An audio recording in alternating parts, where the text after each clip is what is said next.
Okay. It should be good now. It's getting warmer. And I wouldn't be one to think that temperature change would affect streaming too much. And then next thing you know, it is. I think. I'm not even positive. But we got the stream working now. That's all that changed from yesterday to today. Was I got like slightly warmer. But video is smooth. That's what we like.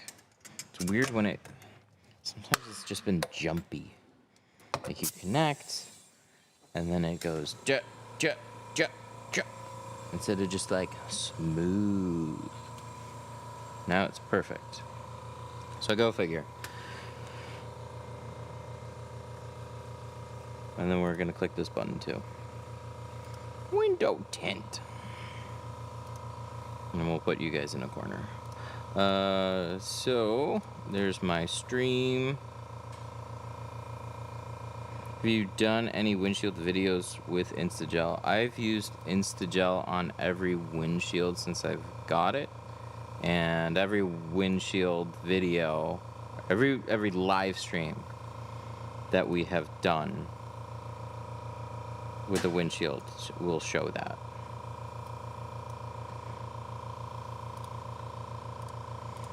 Okay, activate, look.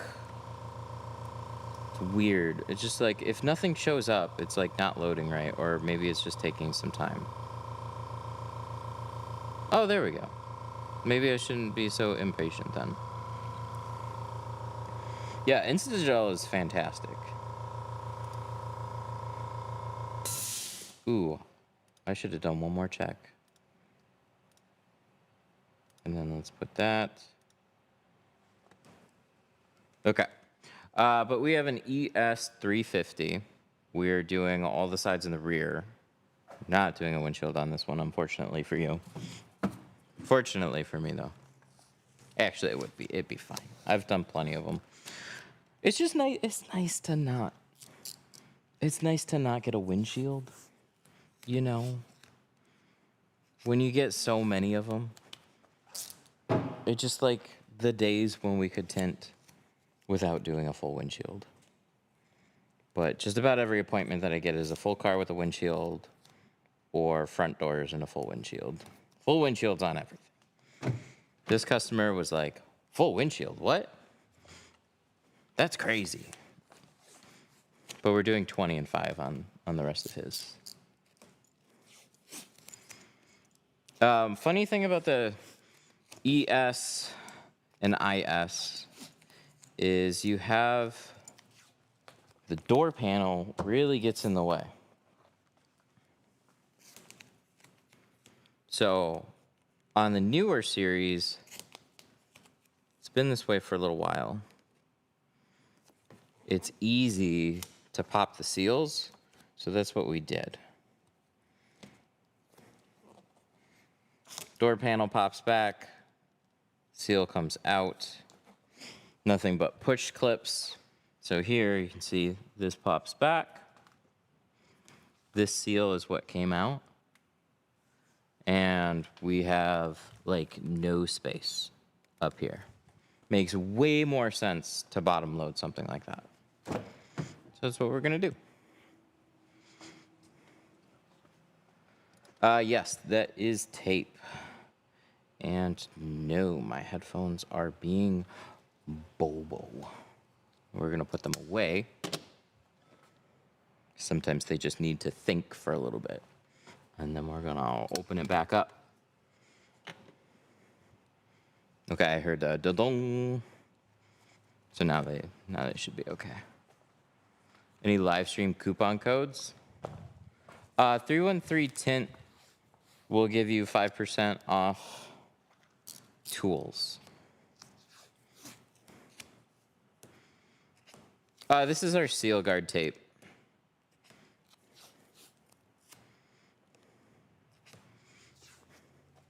Is Tint X a good film to put on customers' cars? Tint X does not exist anymore. They've rebranded again.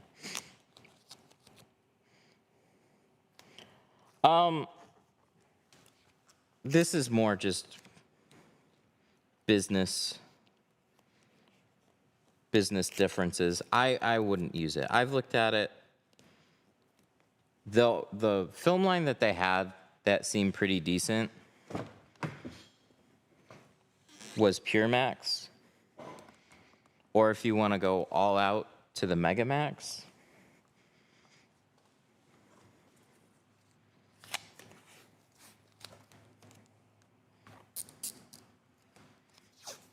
But I've had my run-in with cheaper window films. And it's just a risky thing. Save some money today on film, run the risk down the road of bad reputation and film failures. I just don't want to dabble in that. One more.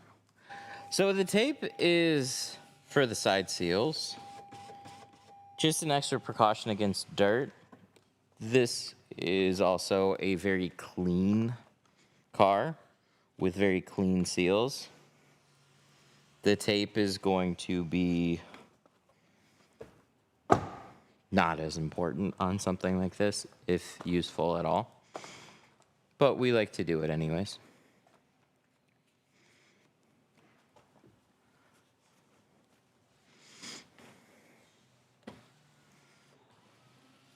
Is GeoShield the best? They're the best for my business, that's for sure. And the thing is,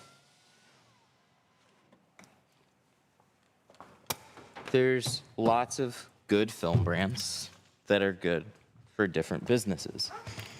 I don't feel like pulling in a bigger name brand like Lumar, like an XPEL, like a 3M is really going to benefit me. I've tinted at shops that have had 3M. I've tinted at shops that have had Lumar. I didn't see any difference personally on ticket price. I think if you're going to use bigger brands, those brands need to work for you, or else what's the point? So Geo is not the most known company, but they have films that'll go toe-to-toe with any one of those brands. So I'm paying for a film in a company that I know I can rely on.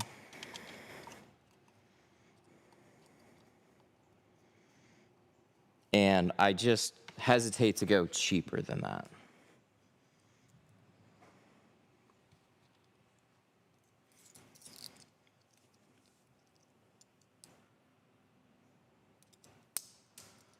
Can you show how to tint the back small passenger window? Yeah, we'll definitely go over that.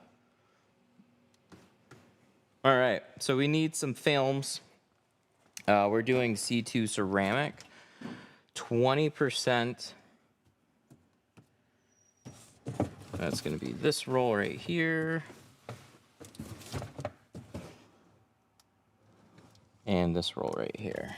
Let's see where we're at on inventory. Getting a little light. Gotta make a reorder.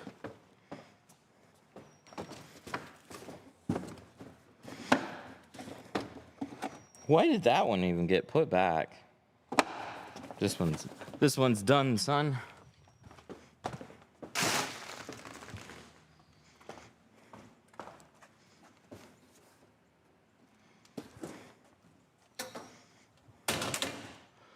The only thing I hate about Geo is everybody knows what you pay for it. Anybody can buy it.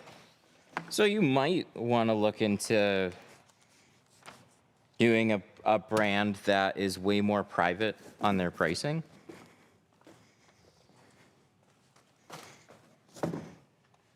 I mean, we're literally connected to a retail online tint store, and I haven't had a customer ever ask about that.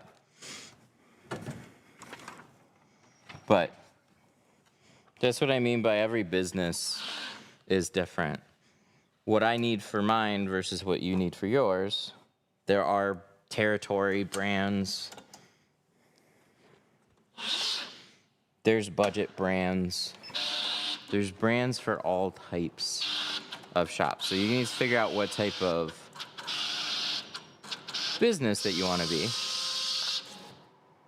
and find products that work best for you.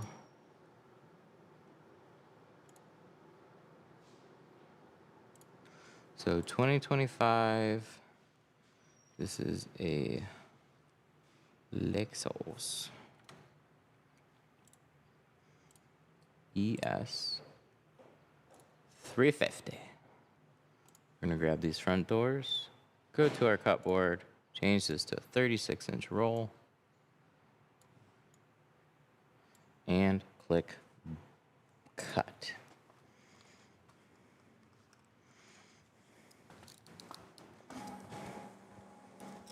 I use Solar FX, but I've used Geo and I'm happy with it. That's great. I know Solar FX is more of a, they're a territory brand.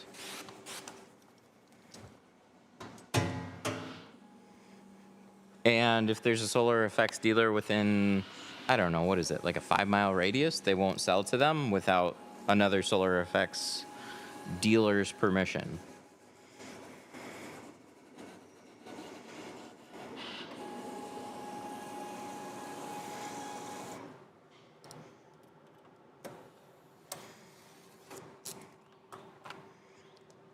So let's say I'm a tint shop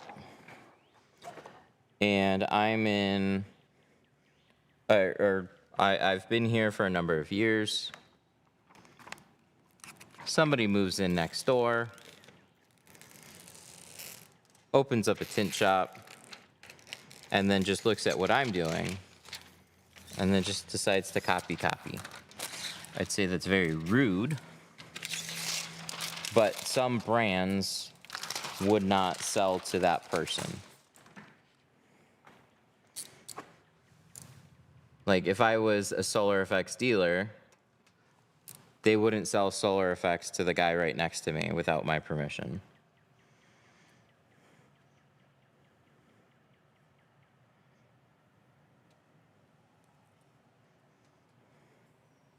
Same thing with Expel. Lumar doesn't care. Not unless there was like a big fish and they wanted to keep them as an account and they would say like, hey, we don't want a dealer that close to another one. They might do that too.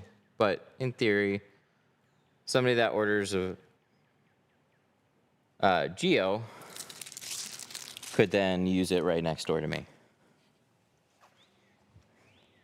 I see tinting as the time and experience versus the film. The film is a plus to not have to worry. Yeah, and this goes into, again, like what type of business you are. There's some high-end places that look the part way more and can then command a higher price. They're in a better area. And a better brand works better for them.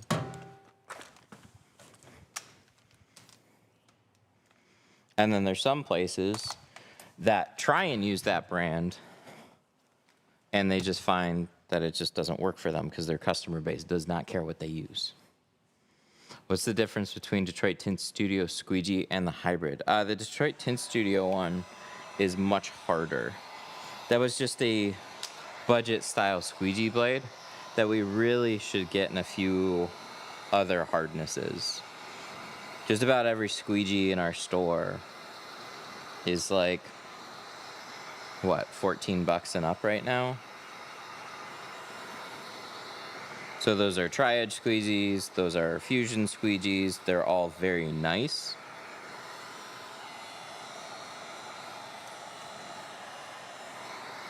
The Detroit Tint Studio one was just a more budget-friendly option because the hybrid's the most expensive one in the store. It's like $20.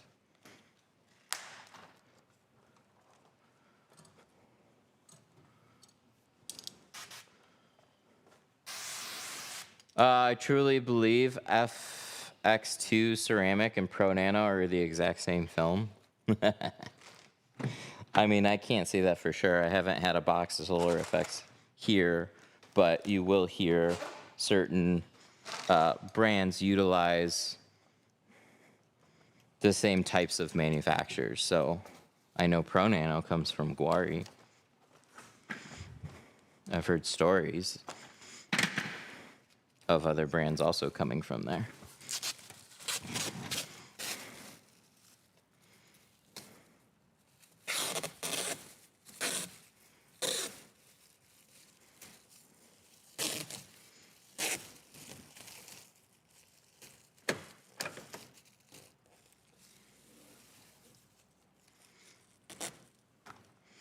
C2 carbon and C2 ceramic, both clear from the inside. We're actually installing C2 ceramic right now, so I will let you tell me.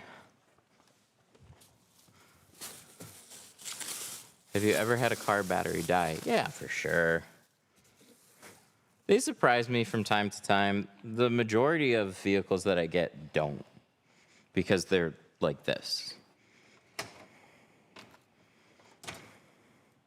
But occasionally we get something a little bit older, more wear and tear in the battery. And they'll just turn off in like 20 minutes.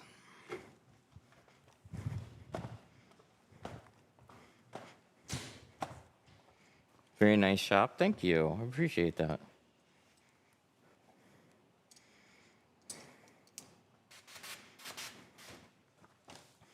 Chameleon tint. Chameleon tint's cool. You just gotta know the track record of that film. Some of them just fail really quickly, which is why I haven't ever offered it to people. I just don't know the films. The only one that, who was it?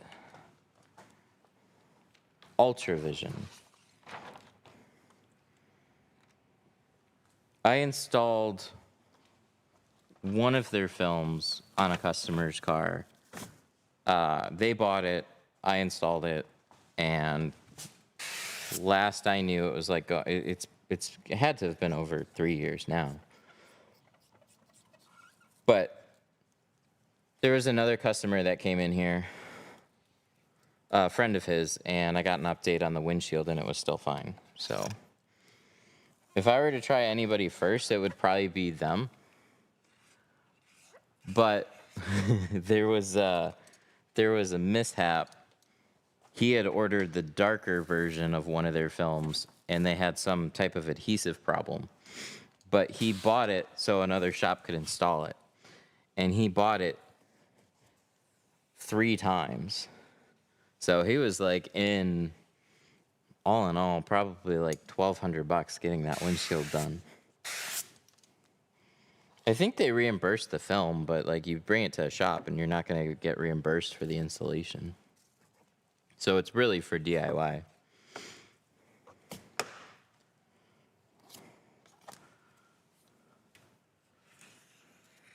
I love that you cover the door card. Thank you. Some tinners say I'm just wasting my time. Rude.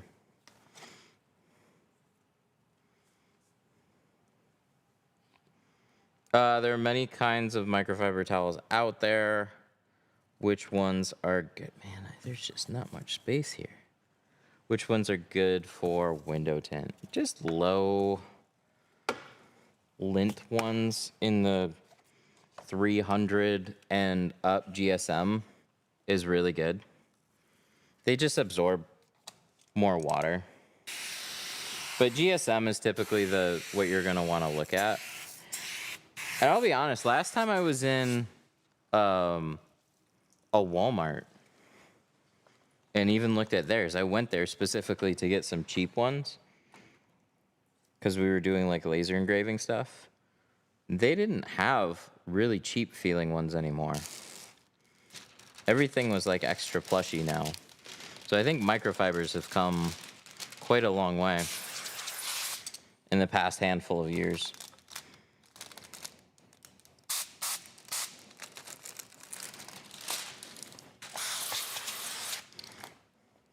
Oh, my favorite. I love bottom loading. No, I don't. That's fine.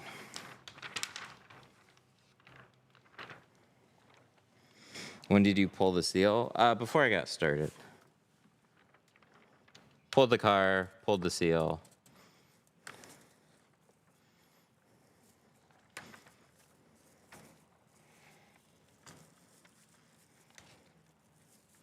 How often do you use tint gel? I use it on every windshield.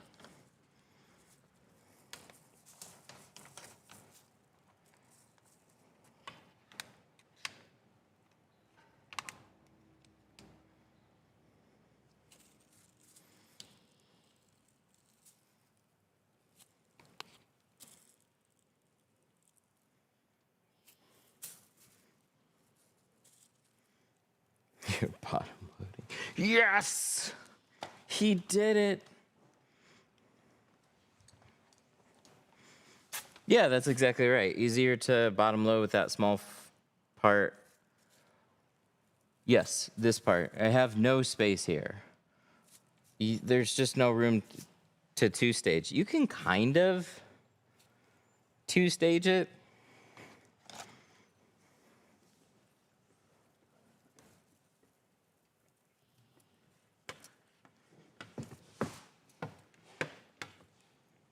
But it's not, it's really, for most people, doesn't make sense. It's not very practical. It's an extreme, like, I can do it because I'm so skilled type of thing.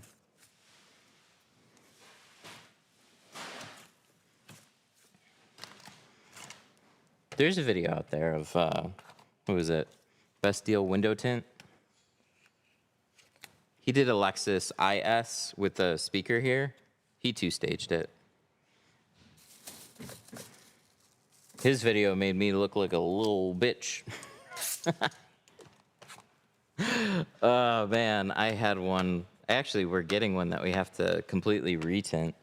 Just got old film on it.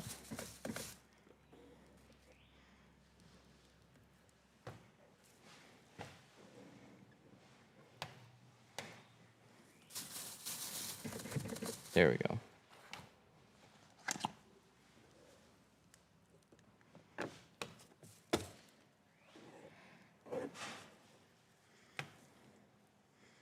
This was core. I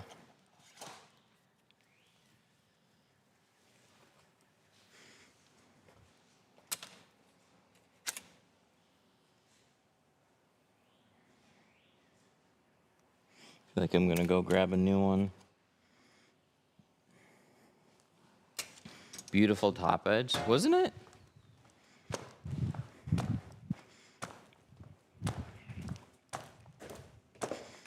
FED, Film Vinyl Designs. Yeah, I'm not much of a fan of that one. Oh, we'll take this one too.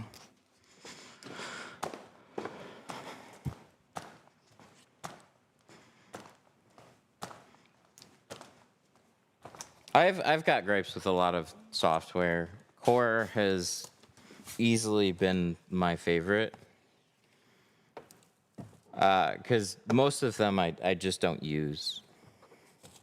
I've tried them. They just mediocre patterns. They're like, good enough for a mediocre shop.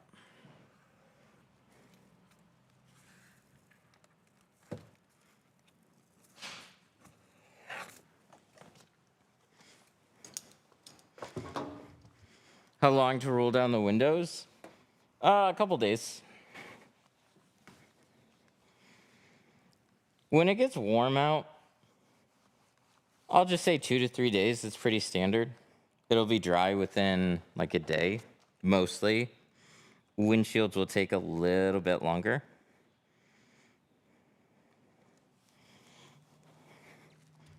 Film and vinyl, some patterns are too big and you don't know until you put them on. Yeah, that's my gripe with so many.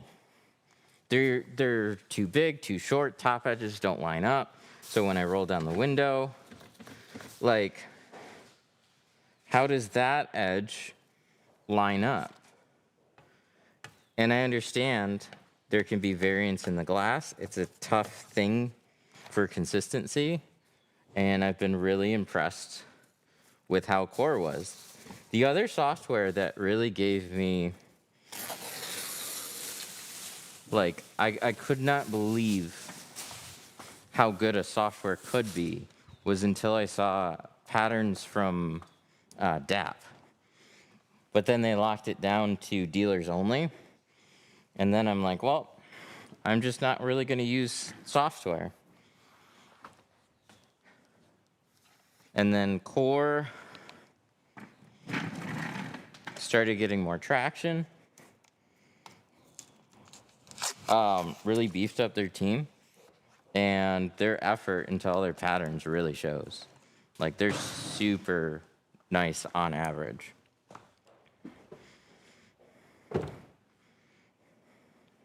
Big fan.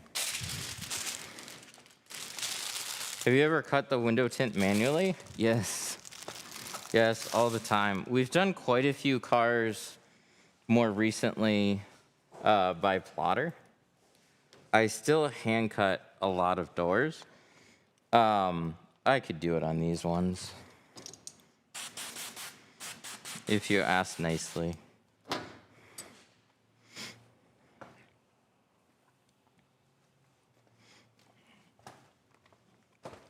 So which program? Core.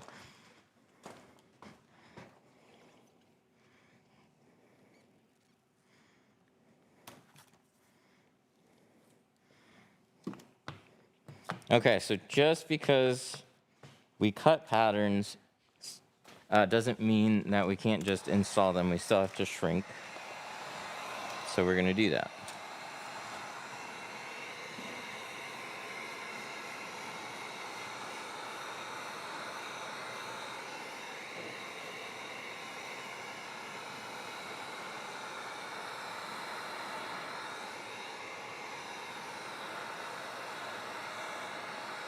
That put some curve in the film.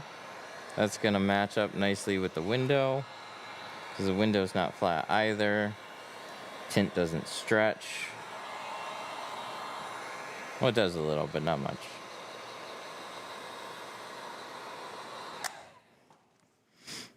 There we go. And let me get a stool.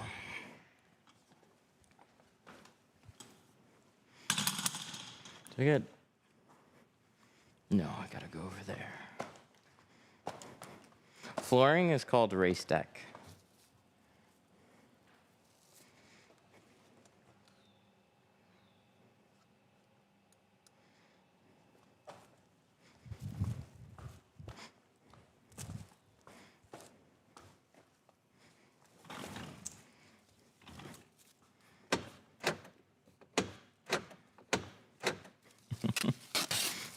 Get in an argument with it.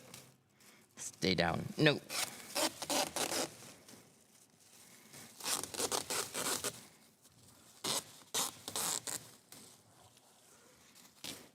We do the same work, but your way looks way professional compared to mine.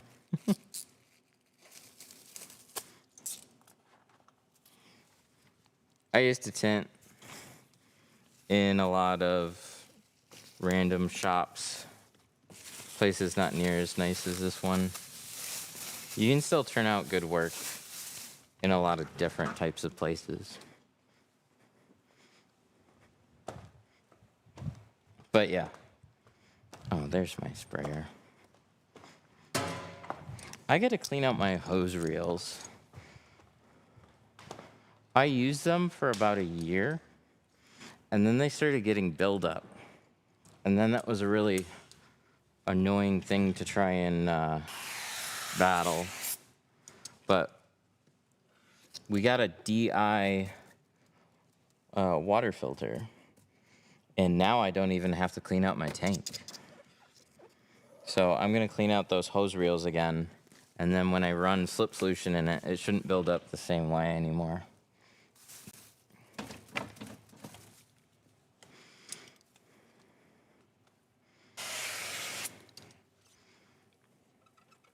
I tinted my own in an open parking garage.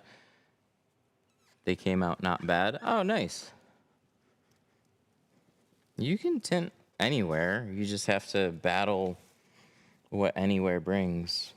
I used to tint in, so I've pretty much always tinted indoors, whether that be somebody's garage, at like a customer home, a shop, a auto glass placement shop. Like, it didn't matter what type of shop. The worst, though,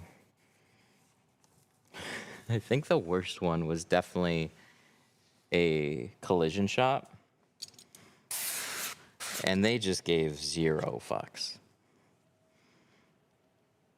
I was tinting, I forgot what vehicle it was, but they pulled a van right next to me and started air gunning all this shit off of it directly onto like what I was working on. Like, we had prefaced this up front though and said, this is a really bad place to tint cars. If there's other work going on, they're like, yeah, there will be. I'm like, I can't guarantee how well it's gonna turn out in a place like this. And they're like, that's fine. All right, there you go. But as long as the airflow is down, you can tint in so many more places.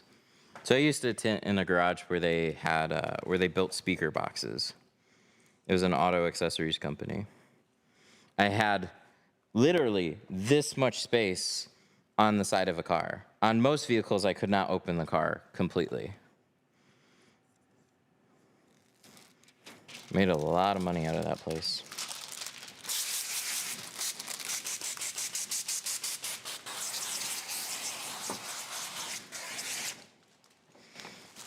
What's good? Back window tool? Hang on, let me install this first. I was gonna run over there and grab a bulldozer. Bulldozer is gonna be my go-to for getting behind a third brake light.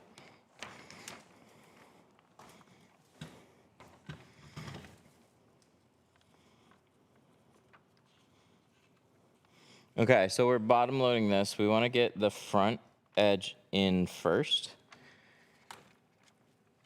And there's lots of bottom loading videos out there, but this is like installing a door glass.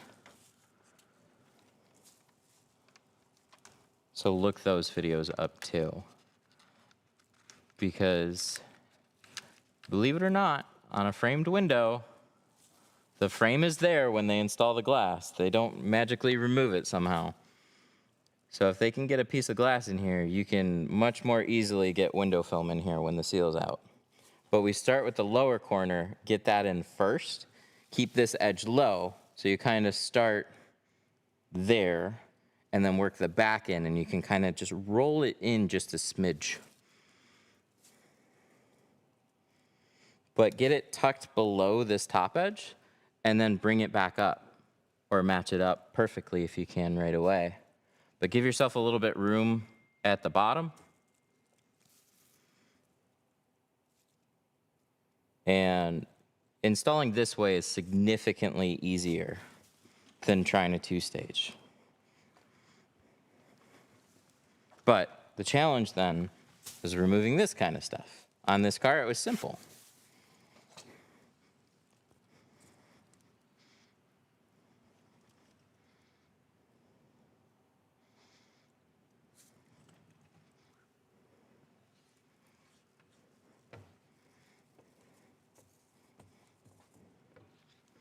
So now that the seal's out as well,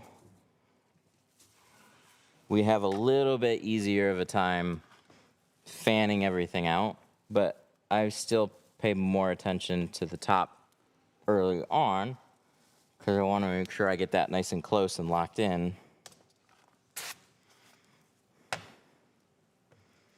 And then before I do this lower portion, I'm going to roll the window up.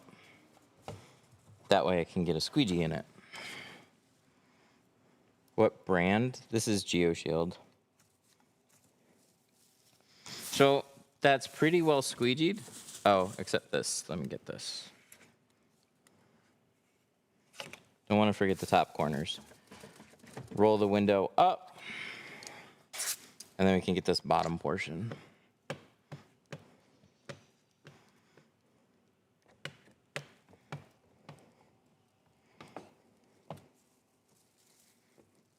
I know you snap all doors, but is it true you don't need to shrink? So it's more of an experience thing and making sure everything is just dialed in perfectly. So you really don't need to shrink as much. There's definitely cars where you have to shrink them. Otherwise, you got to look at the film a little differently. Window film can stretch just a little bit, but if I'm not shrinking it, I'm focused way more on just making sure my technique is working the film out evenly across the entire window. When we're two-staging, what's happening is we're more focused on getting the top portion lined up first and squeegeeing that out. And that, in turn, kind of tends to push a little bit more slack towards the bottom. Bottom loading, I can focus more from the middle and work my way out in all directions, making everything a bit more even.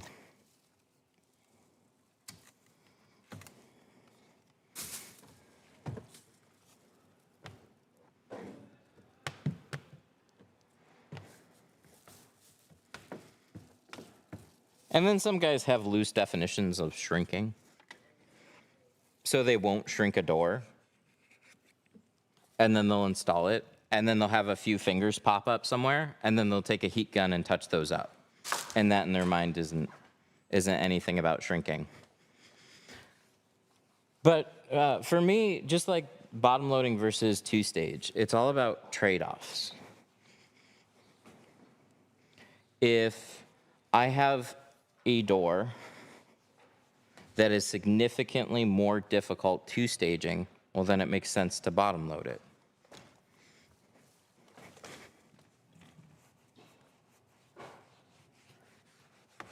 If I know I'm going to get a much better result doing something a different way, if those things kind of match up, then I tend to just do what I normally do, which is two-stage. So on this one, just as a refresher and a reminder for some people,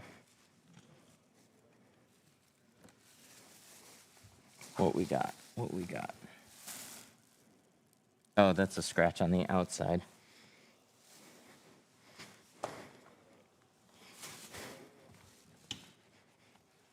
Okay. So just as a refresher / reminder, I pulled the bottom seal on this one. So this just easily pops back, no screws even. And then this chunky ass seal came right out of the door. And so that frees up a ton of space down here. So then I can just install the film without doing a bunch of extra steps. The reason I did that is because I have no space here to work with. Two-staging, we install the top half, roll the window up, then install the bottom half. But there's nowhere in here to try and fold my film. So while I normally two-stage, dude, there's situations like these that I'm happy to bring up. Whatever makes the job easier for you to do, where you can still turn out a good result, there's no wrong answers.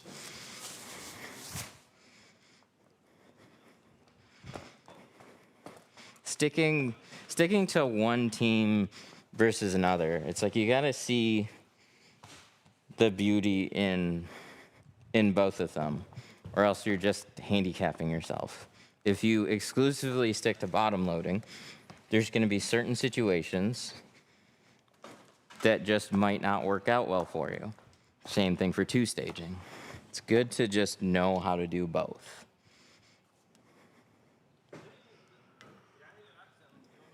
Is that seal bulletproof? Dude, it looks like it.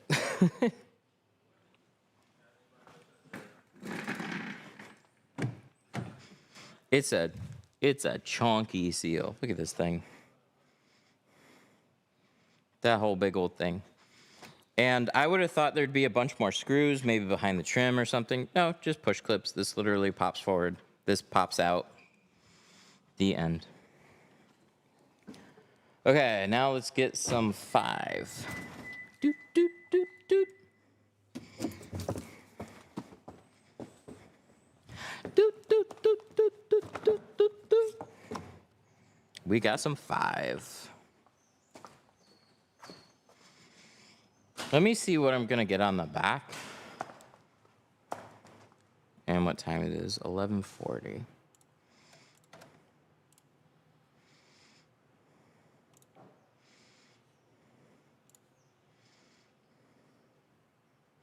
With shade, without shade. This is probably without the shade, but it might throw some shade.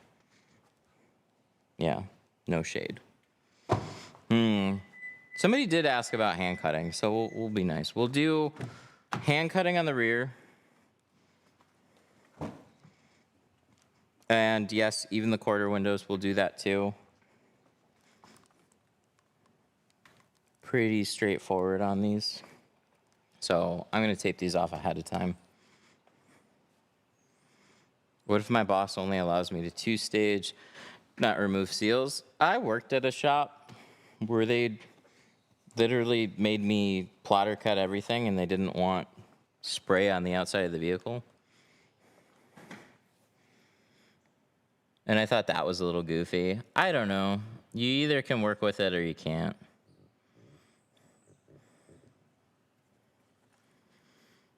Like, I've got my brother that comes in, and he removes some seals and not others. Mark's the same way. It depends on the vehicle. I think you should let competent people do what they do best.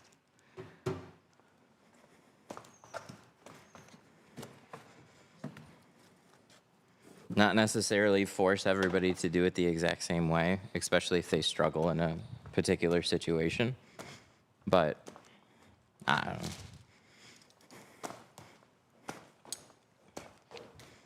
I can see on the shop side of things, like what they're really adamant about is leaving things that the way that they are, and they don't want any potential risks. So it just might not be a great fit.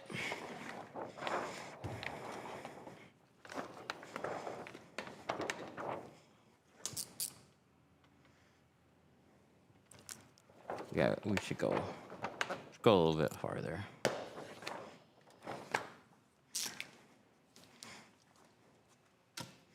Got a question that's not tint related? Yeah, shoot. I would be afraid of messing up the seal of the door, removing the seal, or bottom loading. It is nice to at least become familiar with some like domestic cars. That way you have an idea.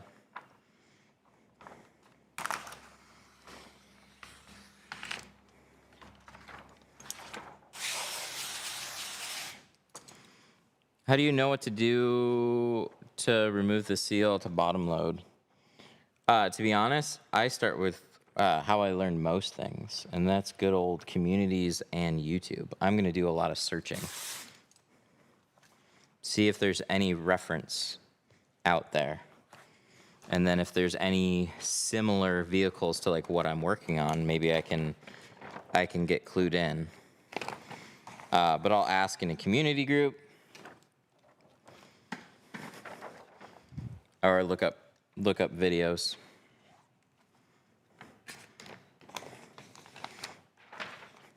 Just like learning how to do anything. Start with using what resources are available. But like tinting windows or doing anything, the more that you do that, the easier it gets. So there's ones that I know people are just like, oh, I'm scared of damaging stuff. And I get that. But there's tinters that are just very unsafe. They're gonna grab like a metal pick tool and start jamming it against plastic. And it's kind of a recipe to have little poke marks in your plastics. So like, hey, maybe find other tools that wouldn't do that.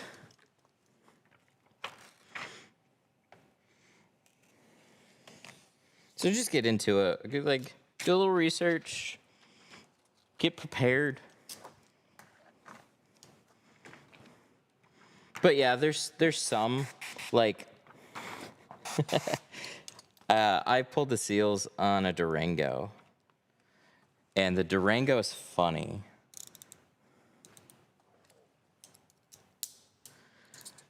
The Durango, you like put your knee on the panel, like I did for this, but this one popped easier. The Durango, you're like, you feel like you're almost gonna break the door panel with how much pressure you have to put just to pop it, but it's safe, it's fine. It's just like you feel like you're cracking its back or something. Like, and there goes the panel. There's a bit of that. I used to be nervous around like RAM mirrors and pulling those, and now I've pulled so many, it doesn't worry me at all. But again, like the huge trade-off in that is it makes your installation way easier. So yes, if you take stuff apart, you're probably going to damage something. If you work around cars, you're probably going to damage something. That's just part of having a business. Part of doing a trade, you're going to make a mistake. It happens. The important thing is that you learn from it and you move on. I've broke one back window.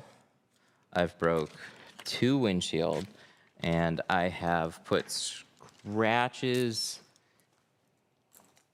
on the inside of a few windows from just being stupid.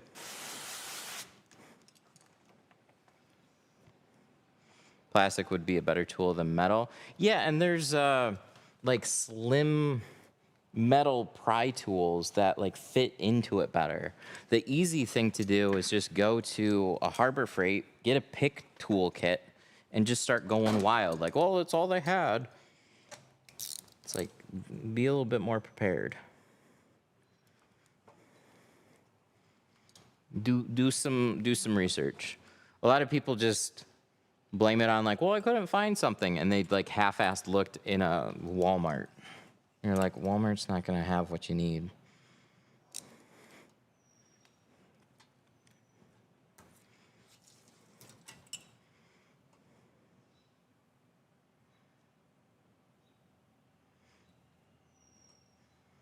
If you're going to be a trade skilled installer or a business owner, you have to act like one.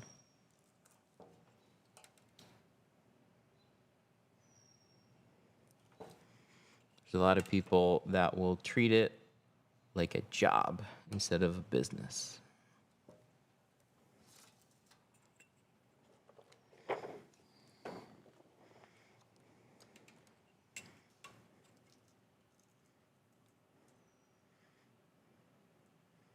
Burned door panels on an Altima coupe. I was removing tint on the inside of a Chrysler 200, and that's when I learned what the inside of soft touch looks like. I got way too close. I was using a heat gun on the inside of the door, got way too close to the panel, fried the soft touch. And it's like a thin vinyl type covering on white plushy foam. Just like, why'd you have to do white? Why couldn't you make that stuff black? It would have been way harder to know. But yeah, that's oopsies. Didn't do that again.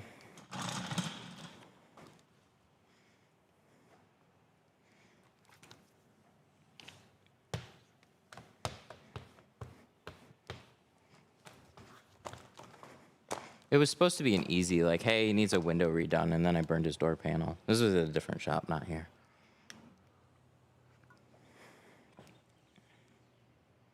Same with the coupe.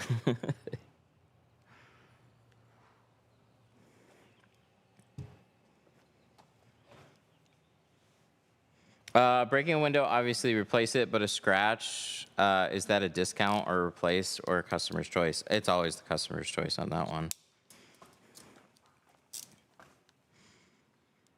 And the thing is, like,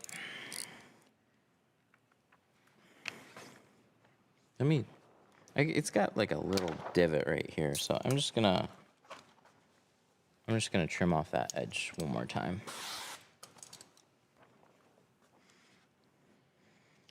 To do that, I'm gonna put it right over the top just a little bit, and then we're gonna just recut it.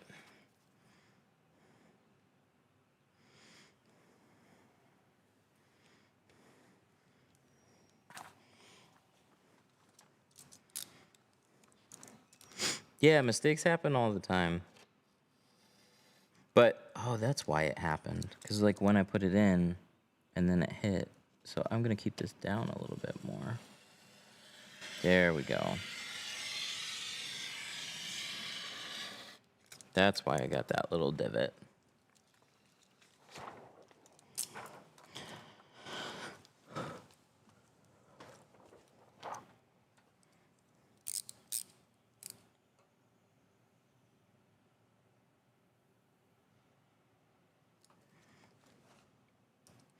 Oh, yeah, we were talking about scratches. Dude, it's up to the customer.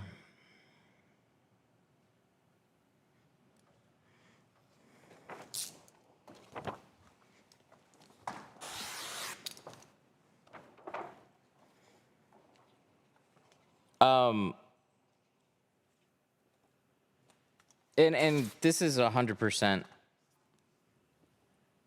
shop/customer. There will be differences in other places. Like when I tinted for a shop called Classic Appreciation over in Rochester, their details start at like a basic interior detail starts at like $300 or something like that. Every tint job that they pulled in was $350 and over for just the sides and the rear. Like they weren't doing anything for less than that when we had accounts at the time that were doing tint jobs for like $200. Their garage was just like full of really nice cars every day. They had like 12 vehicles being detailed all at the same time. There was a beautiful operation. I had this BRZ, Subaru BRZ, and I was using gator blades to clean off the windows. Gator blade is just a plastic scraping tool. I generally just use them now for touch-ups. I still like them, but I would take a gator blade and I would just run it over the window to just loosen up any dirt that might be there, just like a razor blade. But what I didn't realize is that when it goes down into the seal, it picks up little pieces of dirt. And the more you use it, the more roughed up it gets. And then it, on a BRZ, it took some dirt and then just... And it was honestly hard to notice until it dried out. And then sure enough, you had all these like swipe marks on the inside of the window.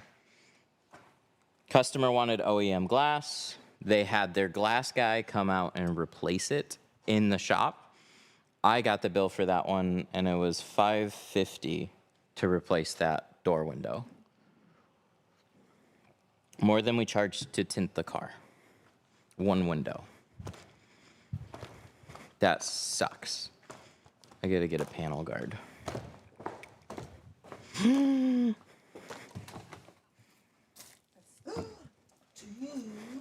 I'm buying two, one for each side.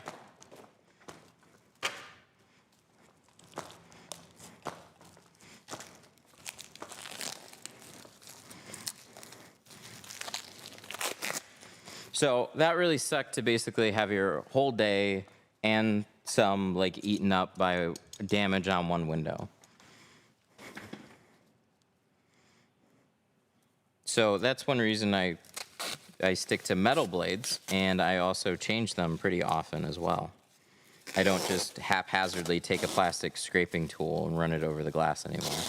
And you know what? I haven't scratched the inside of a window since.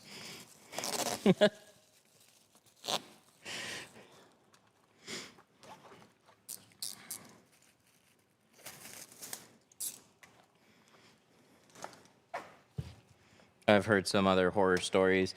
There was a back window that I had years ago. It was an older Buick. It had the stick-on antenna. So it had an antenna on the outside and it had the connecting part on the inside. It was super popular for like Grand Prix and other GM vehicles to do that. Grand Ams had them. Some Buicks had them. Really annoying. And I was just rushing through it. Hop in the back. I take a heat gun, I start loosening up the antenna, and then I would take a flathead and I would start prying against it because they were like really stuck on there and it was annoying to remove them. And I just went too fast and I jammed a screwdriver and I twisted it and the whole back window went pop.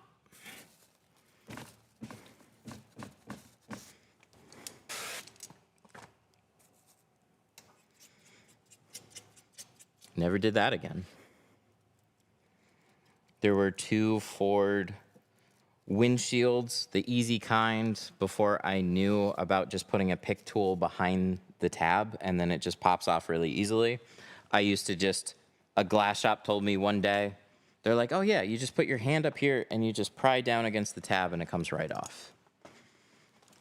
Well, that works the majority of the time until it doesn't work anymore. And there was a windshield with an aftermarket piece of glass. Did my little like, and pulled a chunk of glass right out of the windshield. That was on a 2000-ish Mustang and a 2003 Taurus, somewhere in that year range.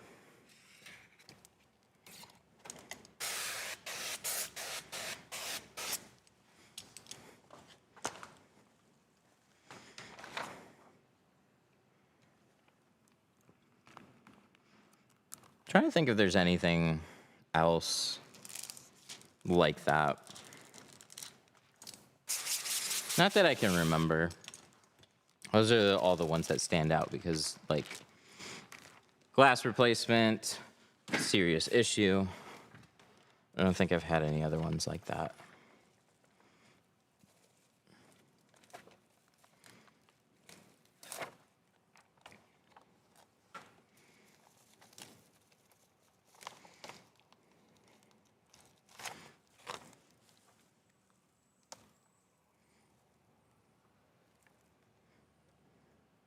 All right, let's line up this top edge.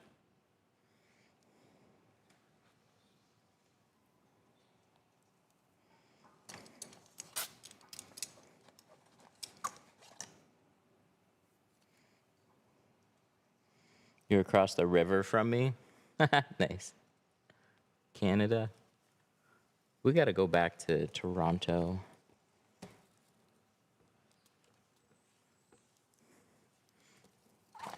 There's a Philippine grocery store called Seafood City.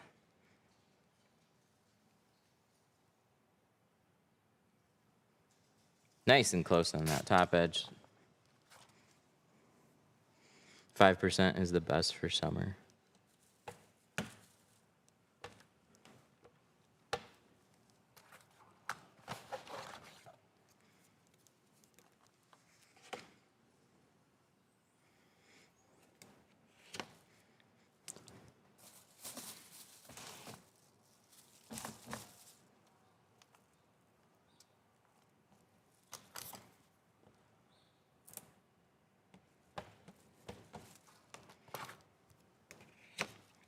I noticed that when this lifts up, it shifted over a bit.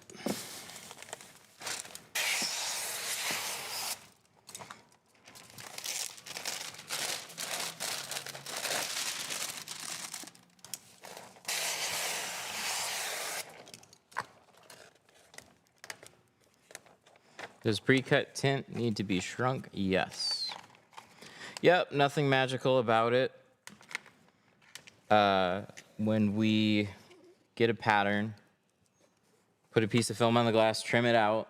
So all a plotter does is trim out the film. It doesn't imbue it with any magic that would change it. It's literally the exact same type of thing.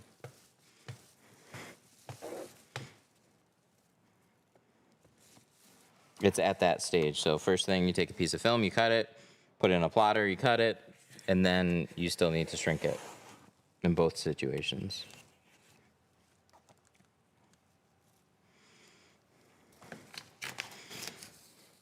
Does it matter which edge of the squeegee goes on the squeegee handle? Yes. They're tapered. So the flat edge is just leaning forward. So this is the edge that's hitting it. There's a little bit more flex here at the end, but if we were flipped around and we were trying to squeegee it like this, you could probably still do it. It just wouldn't work near as well. So that taper's gonna be in the way.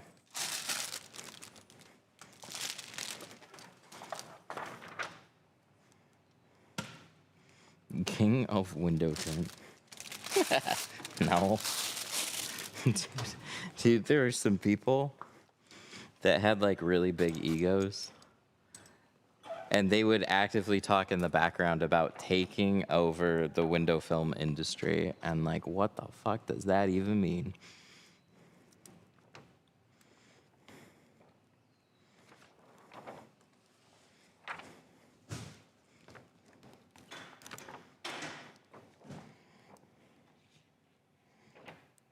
Window tint will humble you so fast.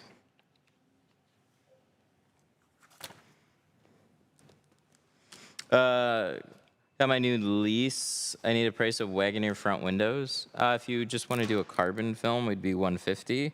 If you want to do the same ceramic film, it'd be $200. Or if you want to go all out with a dual layer ceramic film, we'd be $250. On the Wagoneer though, there might, like, they have something. I haven't taken a heat lamp to it, but they might already have some type of like ceramic in there, because they do have like a reflectiveness to them. And some of them have like a more bronzy color. Wagoneer is not a, like, on the expensive SUVs, you'll see that more. And some of the EVs, they'll actually have like ceramic laminates in the glass.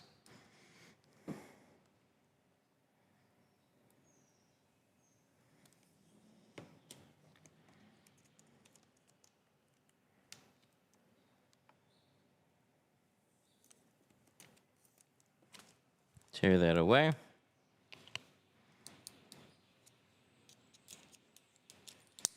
Babe Sampon. What's a Babe Sampon?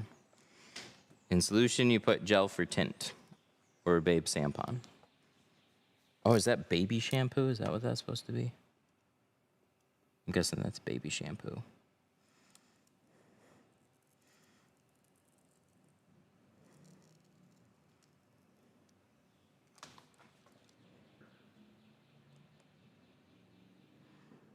A lot of people are getting confused with gel. Gel is not a replacement for your slip solution.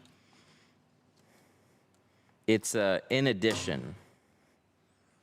You don't mix it with your slip solution. You just leave it as a gel. And all we're using it for is a gel barrier to help keep water from rushing back in along all the edges.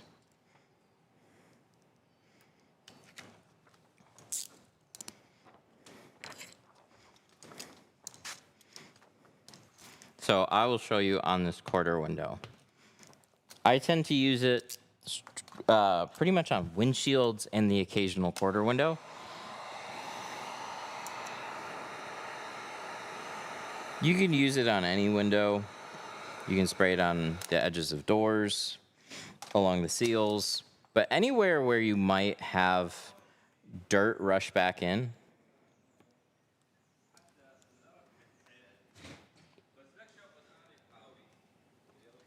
so I'm going to clean this off. I got it shrunk, ready to go. I'm going to grab my bottle of Insta-Gel, and let's grab yet another razor blade.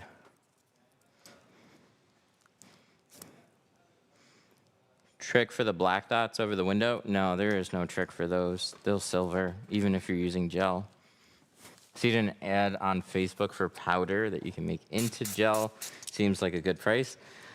Yeah. Every chemical out there is, okay, not every, you can't say every chemical. A lot of chemicals are made up of water.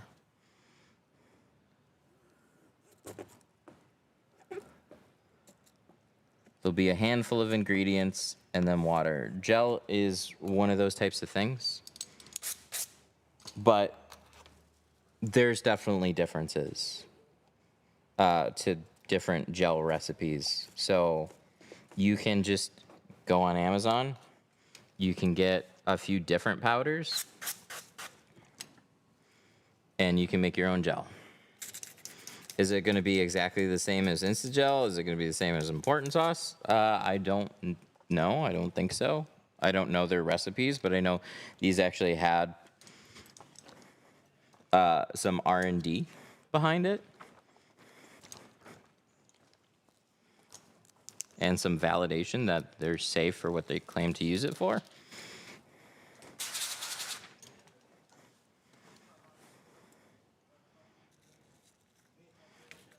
Okay, so on this quarter window, I sprayed some gel only along the top portion.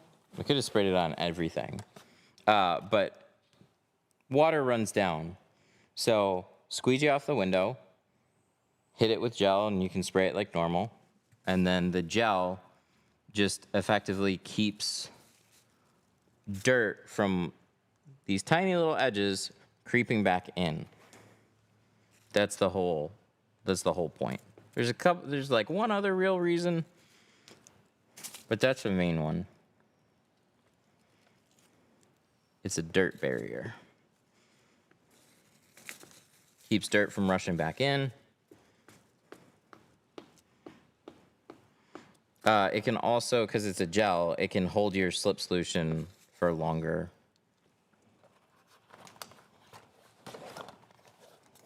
Which is why they use it for PPF. You have your slip solution for PPF. You have your mixes. But you can coat the panel that you're putting PPF on in a gel, and it'll help everything float longer before the adhesive just starts grabbing the paint and then leaving all these like airlines and stuff.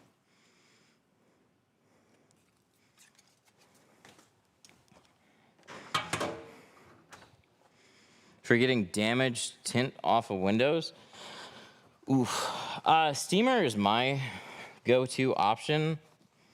Somebody mentioned using a black trash bag. That definitely is an option. It's just not an option most of the year for where I live. And I've tried it. I've left one sitting overnight like that. Thing I always go back to is heat. Heat and moisture. So another thing you can do with the steamer is you could do like a curtain. You can put something basically tucked into the headliner up there, throw your steamer back there, and let that back area get nice and steamy. And it'll loosen up that film. Black trash bag is doing the exact same thing. Black trash bag, spray soapy water, it holds the moisture. Ooh, that looks nice. Except for this. We got a little finger down here, we don't like that. So we gotta touch that up.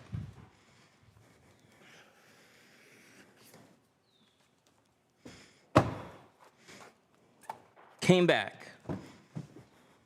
Sloppy shrinking if I ever saw. We're gonna hold the seal back. And then we're gonna let this dry out. It wouldn't have done that if he bottom loaded it.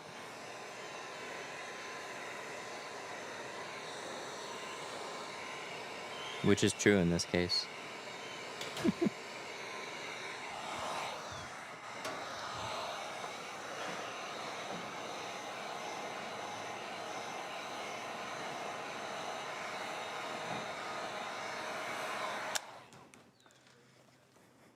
Gonna let it warm up and let it sit for a little bit. Okay, so we got this side done, 3 doors. Hopping over to the other side. Before we do that, I'm gonna get a head start with this back window. While we're working on another window, the back window is gonna have to dry. So we might as well scrub that off. I gotta go get my Scrub It Mini because it's new. It's right here. We got new Scrub It Minis. We got Detroit Tint Studio special edition ones. Check them out. Oh, is my footage all jumpy again?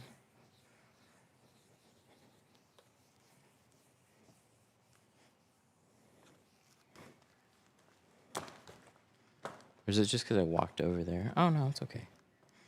It's goofy.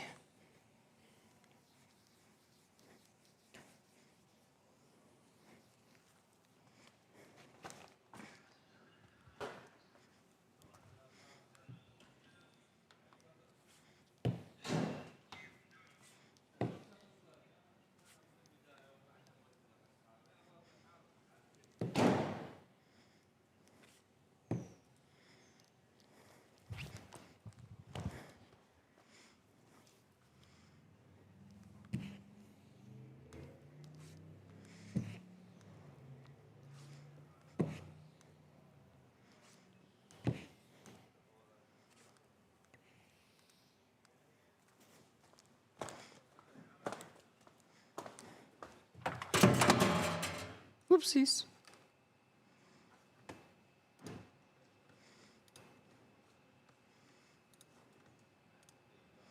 Let's hit it again.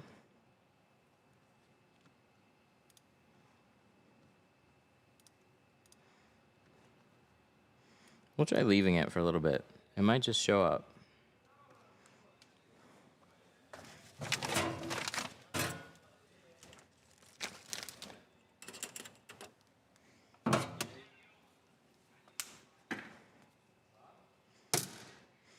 Up in Alaska, trash bag and simple green concentrate used to work 20 plus years ago when we happened to get it above 70 degrees. The amount of times that I hear use a trash bag for film removals.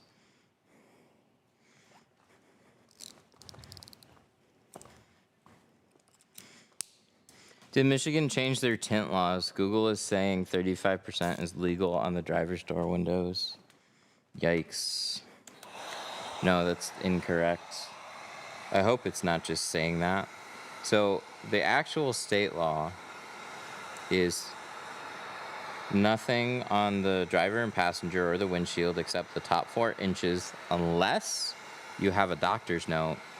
The 35% means 35% reflectivity, and they say that in the law. Windows cannot be more reflective than 35% or something like that, which basically means you cannot put a mirrored window film on your car.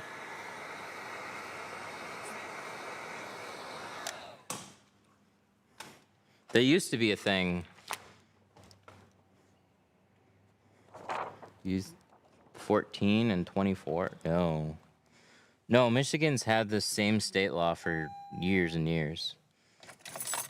It went up for review maybe like 8 years ago, and nothing changed. The only difference was it was going to say 70% is legal on the front doors and the windshield, which again is like not really a change.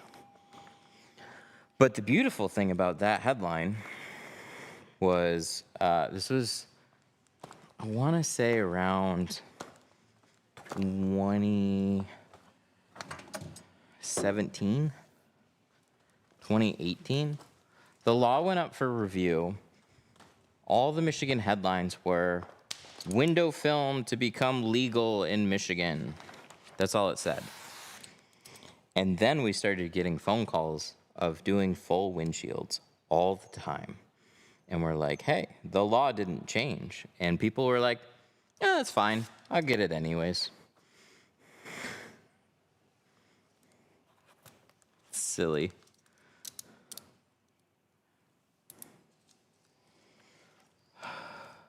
Here's a copy paste. Front side windows must allow more than 35% of light. VLT 35. Yikes, that's very wrong.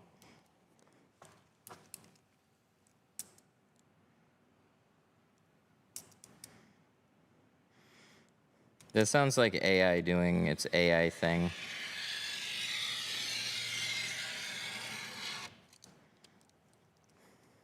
And then you ask it, are you sure? And then it goes, oh, wait, no, that's wrong.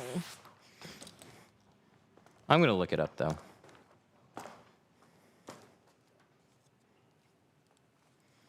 I would love if it changed to 35. That'd be amazing.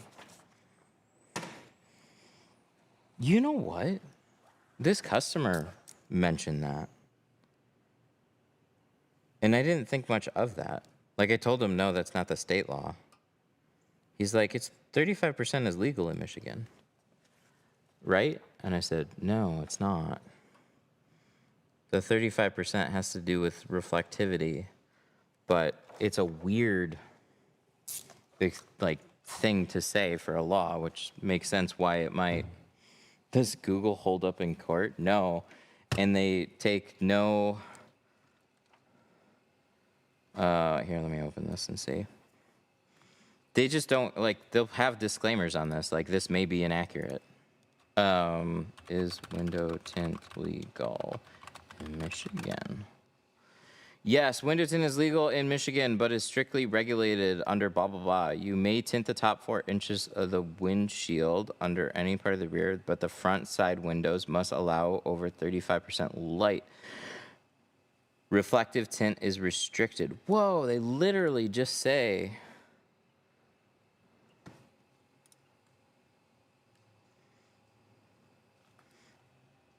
Front side windows must allow over 35% VLT.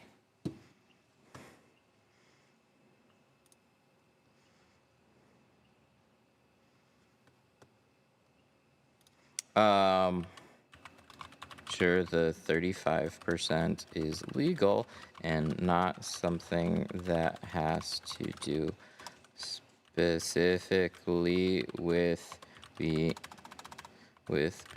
reflective.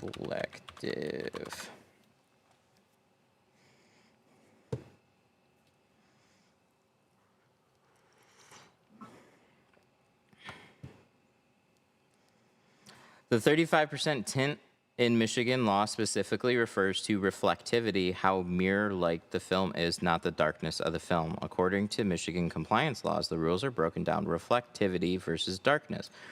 Reflectivity limit 35. No window application may create a total solar reflectance of more than 35%. Darkness. Michigan does not specify a legal darkness percentage, except for the top 4 inches. Why 35 is often confused. Yeah, you dumb shit.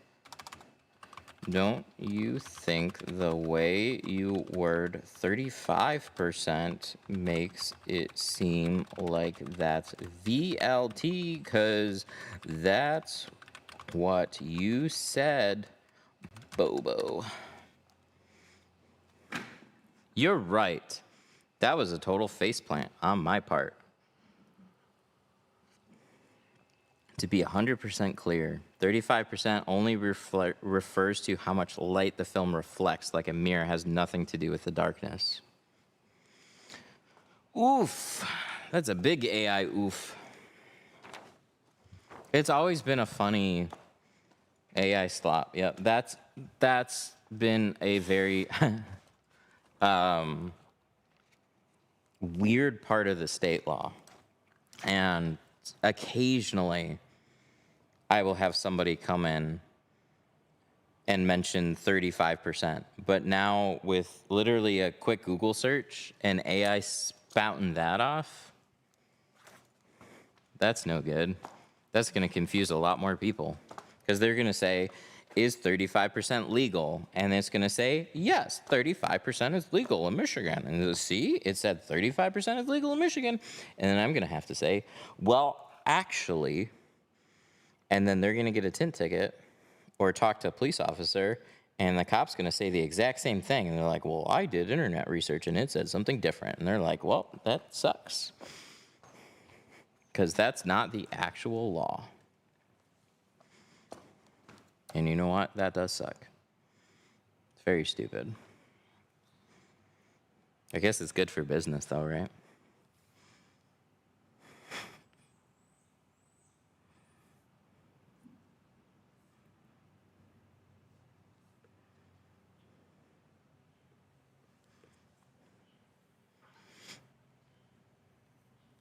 I'm in Sterling Heights, Michigan. Metro Detroit. Just like 35% is legal. It's wild.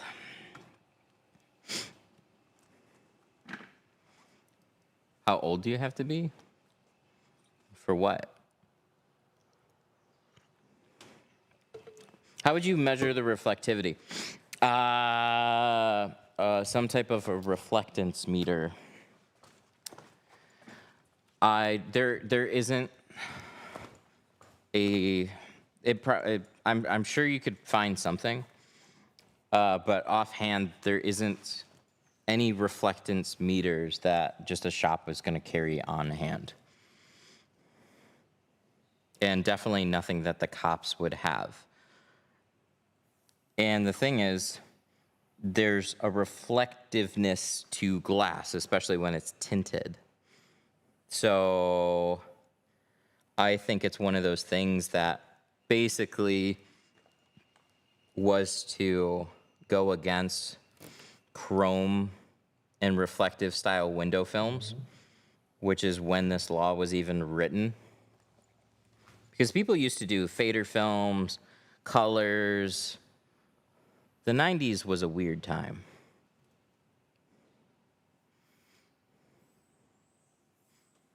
People are doing all sorts of weird shit, especially chrome accessories, right?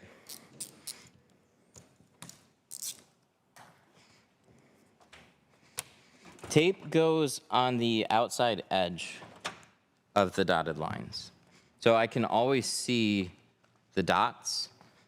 That way, when I'm cutting on the tape, I know that I'm going past the dots. If I did it directly on the dots, I'm probably causing a gap somewhere. Because my cut's gonna be a little bit wavy. It's not gonna be like perfectly straight in the middle. I'll try.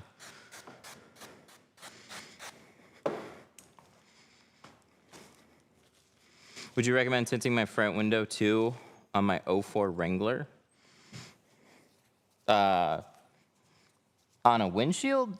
We do a ton of windshields, so it's up to you. This guy's not getting a windshield. Personal preference.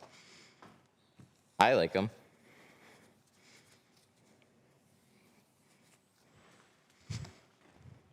Michigan's just more about staying lighter. There's not an official rule on that. Like, I mean, there's state laws, yes, we just talked about those. But what I mean, like, there's the official laws, and then there's, like, more common social norms. So what we see is if you're respectable about how you do your vehicle, and you're not drawing attention to yourself, you're really not going to get hassled for it. That's not to say that it's impossible. Some areas do crack down on it more than others.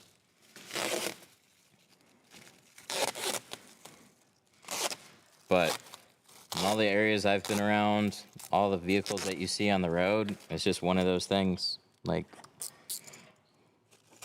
for the vast majority of the people, it's fine. Cops like it, cops do it. Most practical cops are just, hey, I want to be able to see the person, and I just don't want to have a reason to pull them over. But if they give me a reason, I'll pull them over.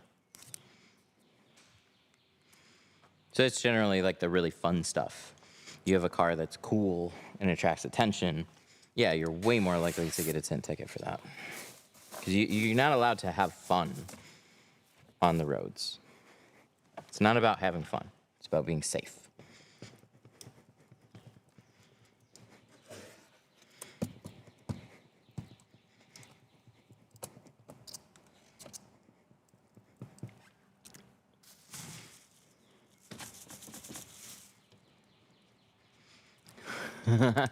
But it's legal for you to have headlights that LEDs produce 5 billion candle lights. Yes, that's perfectly fine. Blind everyone else on the road. And don't give them a way to shade their eyes.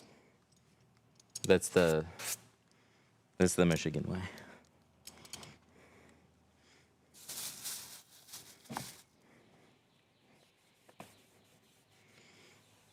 The super bright LEDs I was really surprised about. Remember halogens and then LED bulbs? People are doing halogen kits all the time, and they were starting, leaning blue, and some of them would go as far as to lean purple.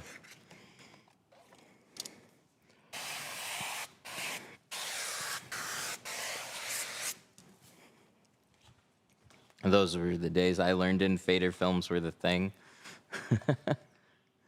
Custom flame inlays. Oh, yeah.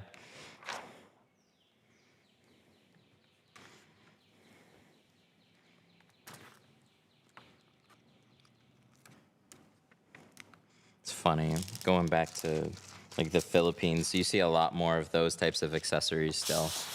Just chrome bolt-on everything.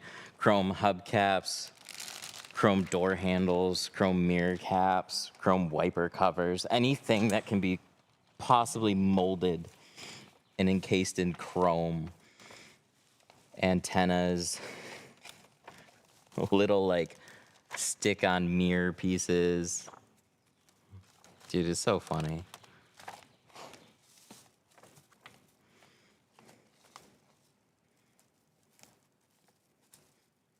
I remember when I realized that a lot of rims were just chromed hubcaps that were molded to fit that shape. They were still aluminum. Doofy fake rims. Which actually were probably smarter because you're inevitably going to curb it.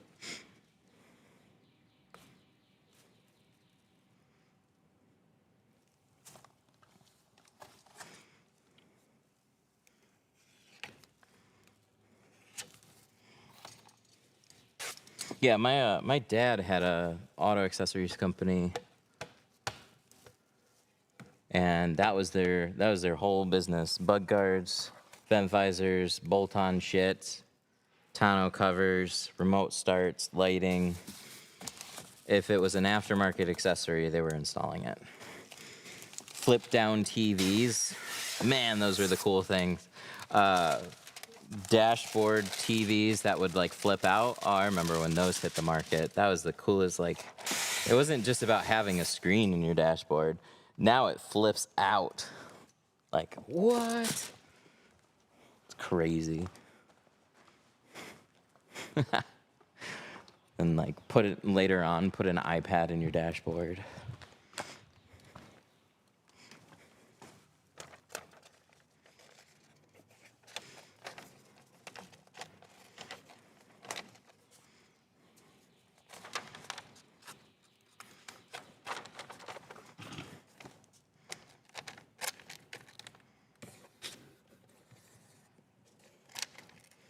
But yeah, he owned a chain of auto accessories companies, so I grew up around all that stuff.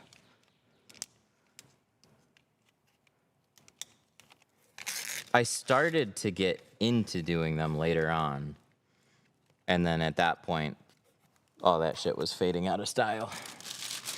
So like I dabbled for a little while,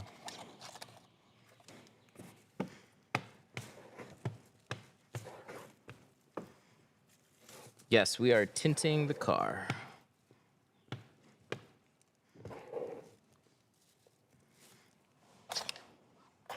Tint was one of those accessories that they brought in like later.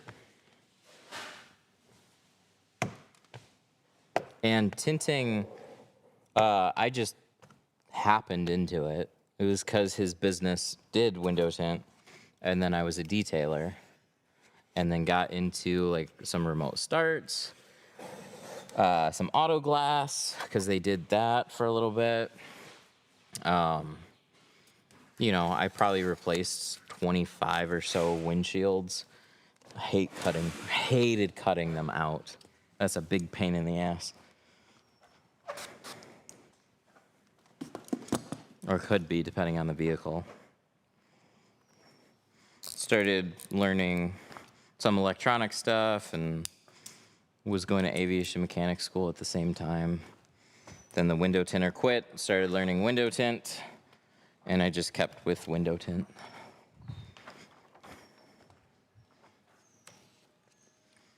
I always get fingers on the side. It could be for a few reasons. It's always hard to just guess, but fingers are just letting you know that there's bulk that hasn't been shrunk or hasn't been distributed evenly.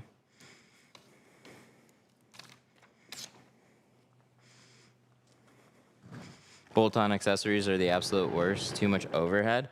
Yeah, overhead, definitely. And time.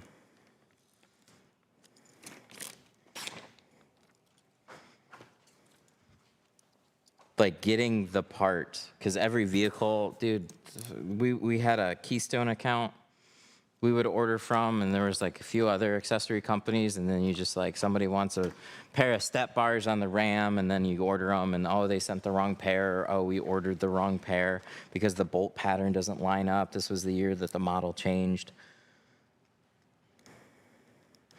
The number of times a customer would come in to get them done, and then you just like, okay, get the truck pulled in, get the factory one pulled off, or get the bolts pulled out, whichever one we're doing at the time. Oh, look at the kit for like 20 minutes, try and line up. Oh, these ones don't fit. Oh shit, you got the wrong year. Durr. Saw that so many times with tonneau covers. So dumb. We got the wrong ones. We gotta get the right ones. You gotta reschedule it. Just wasted like 2 hours. Have you tried rock rose? Why? Why do you want me to try it?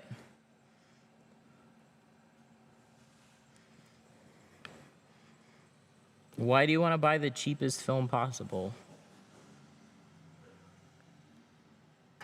I saw a picture in my own Facebook group of that shit turning rose color after like 3 months.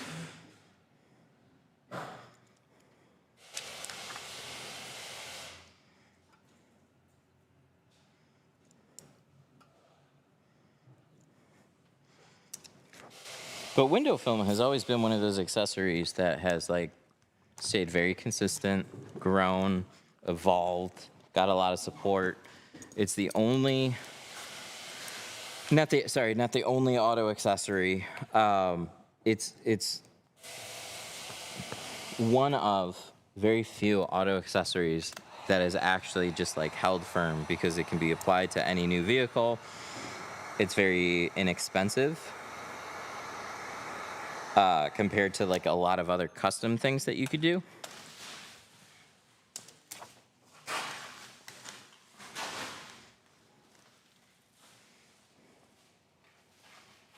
Oh, I was just gonna message him.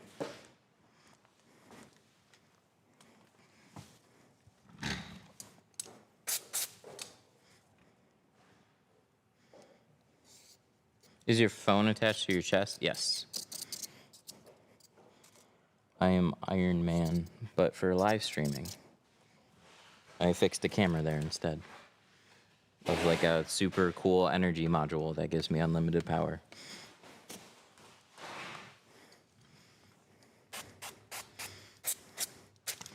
Ooh, I want to get my gel. Oh, it's all the way over there. It's all the way over there. Let's go grab it. 2 hours of shop time in Seattle is $320. Dang. Now just gift that away. Can you imagine? Fucking accessory business. Back, it was like they'd sell a pair of step bars for like, I don't know, $300-400 probably.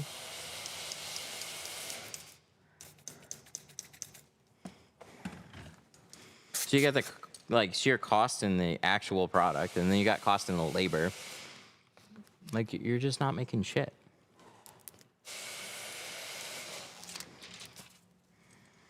Same thing with remote starts. Same thing with all the other ones. All the margins have been like completely eaten out of them.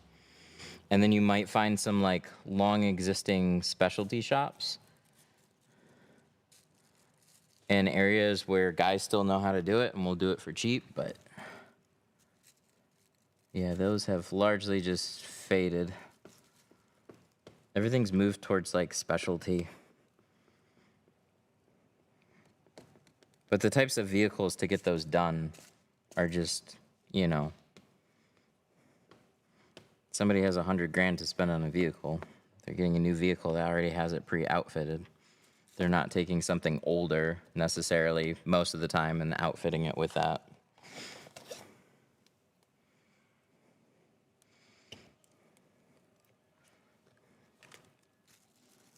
On a Mercedes, how do you remove the panel? I don't know. I've never taken apart a Mercedes. I've never had to. I've had some pain in the ass Mercedes, but I've done them all without having to remove anything.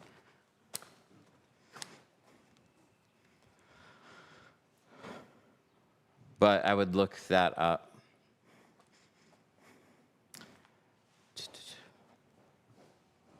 What kind of gel do you use? Insta-Gel.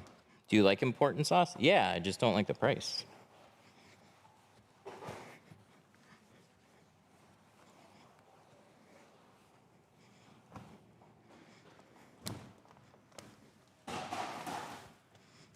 It's the same way I feel about certain window films. I don't know why. It's kind of like the unnecessarily expensive. I mean, it just might cost that much to make, which, like, it is what it is. And there's people that definitely like them. It's just not for me. I have a bottle. I will use the rest of it, and I will say nothing but good things about how it works, how it performs. I just, like, if I'm an actual customer rebuying, I'm just going to look for something else because it's just not that important to my workflow. Most of the cars that I do are fairly clean. I would maybe keep it on reserve for the absolute, like, dirtiest of cars and break it out like a special bottle of wine. But I think gel is very helpful, and there's a lot of gels that'll do just fine.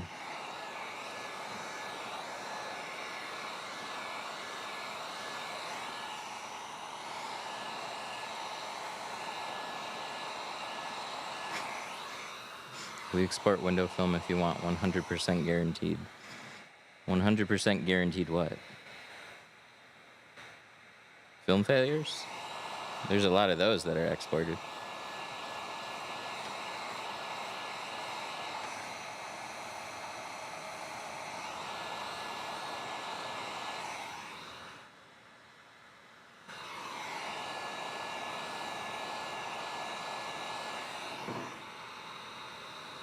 How do you install tint with a thick door frame Mercedes has? You can still two-stage them.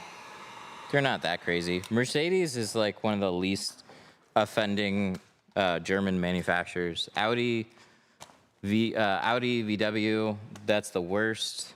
BMW is kind of in the middle. A lot of them are not that bad. Mercedes has honestly always been the most straightforward. That doesn't mean all of them are easy. They have a few like coupe curveballs that really suck. But most of them are just not that bad.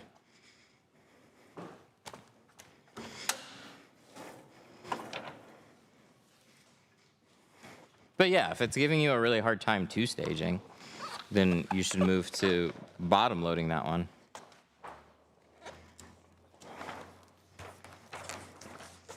This belongs in a box.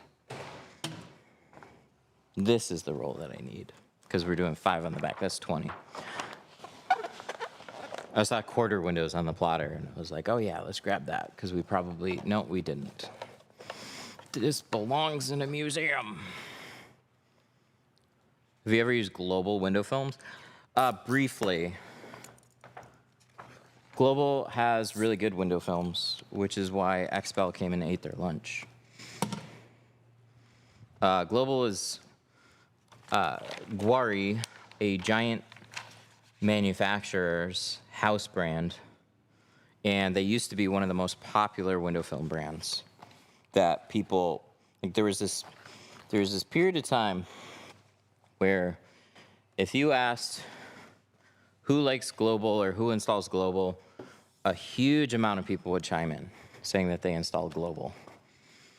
But Global fell asleep at the wheel with their brand, and then XPEL came in and ate their lunch. XPEL gets made out of the same place, at least for window film.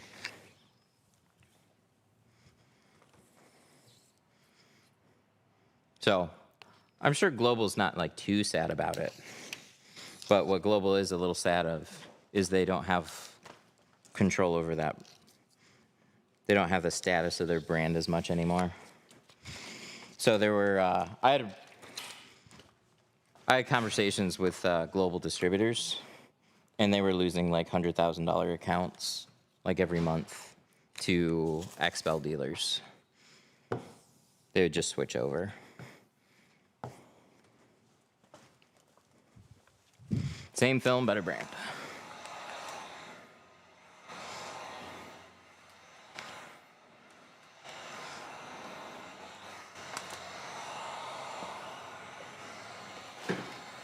What do you get? What do you do to get your purple towels not to leave fluff? Yeah, wash them. All towels you're gonna want to wash and do like a light dry. They're not gonna be perfect with leaving no fibers behind. Every microfiber that I've ever used is gonna leave some fibers behind. They're really, really good at just cleaning glass. I like them a lot. But I also tend to pair them with like, I'll sometimes, it depends on the window.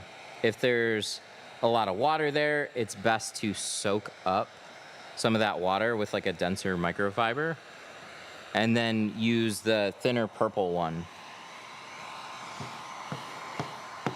afterwards.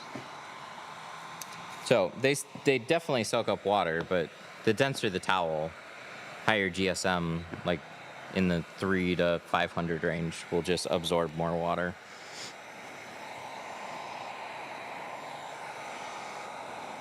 But I just noticed like a lot of the plushy ones would also leave even more fibers behind. So I've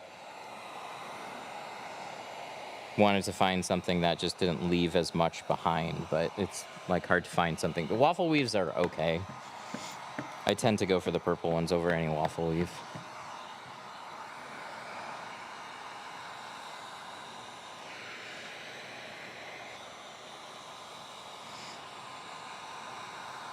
I took on a GLS 450 as a newbie, and the doors were a fight for me.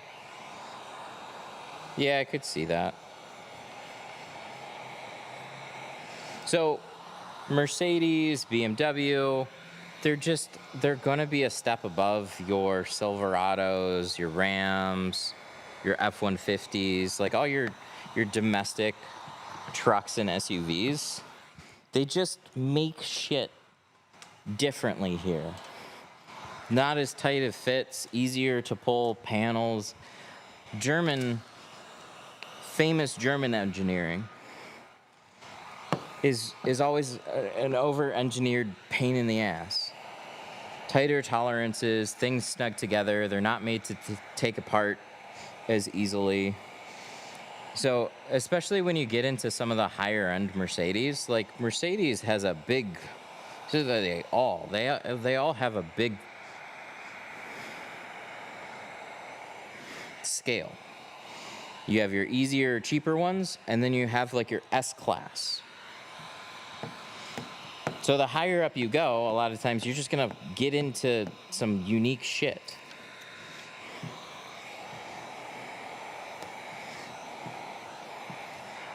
Like a Malibu is gonna be an easier first vehicle to do, or an easier car to do as a newbie versus a Mercedes.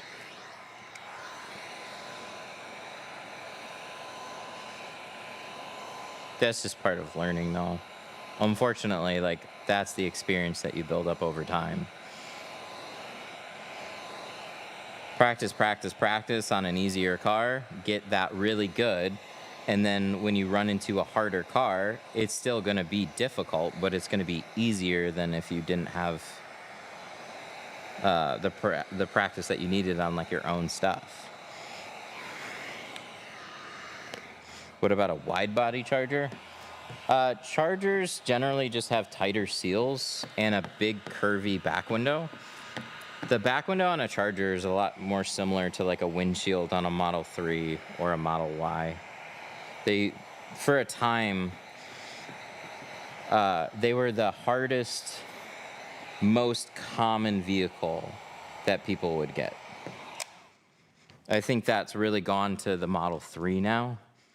Model 3s aren't crazy difficult, but in terms of just like how frequent people get them and how curved the windshields are on them, along with like the back windows, they'll give people some difficulty for sure. Can I tint a helmet visor? If it's glass. If it's not glass, just buy a tinted visor if you can, or get a new helmet.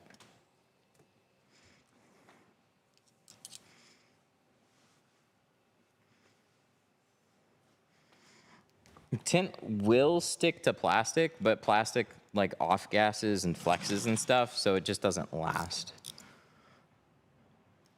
I did a Fiat 500 roof a long time ago. It's just plastic. It looked fine when it left, and then it all bubbled up and like it just peeled right off. And we had to give the customer a refund.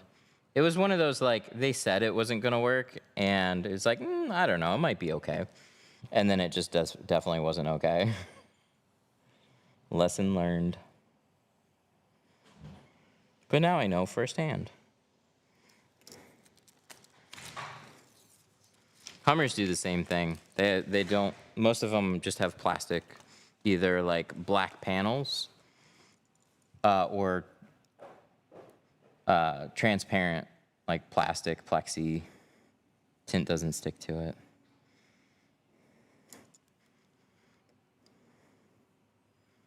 Which is annoying because there's no pull shades either. So then in the summertime, they just get like stupid hot on the interiors.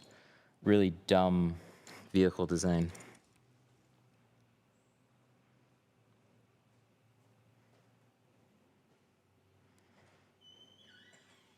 That's why most Teslas have, Teslas and other EVs have glass, and then they put a ceramic laminate in there to actually protect your customers so they don't bake in their brand new vehicles.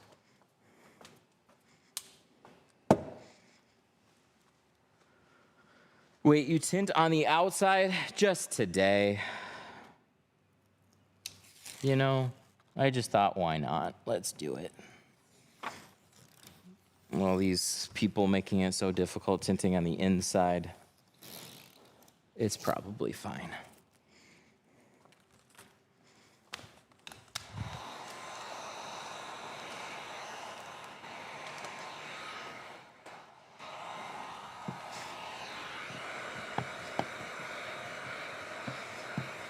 All right, so we've got the rest of this window to do.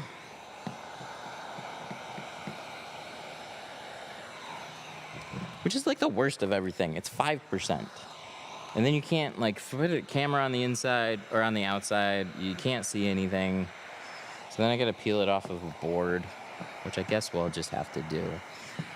Should we do that? And then when I tint it, you can't see it just sucks. How do you feel about tinted sunroofs? Tinted sunroofs are great.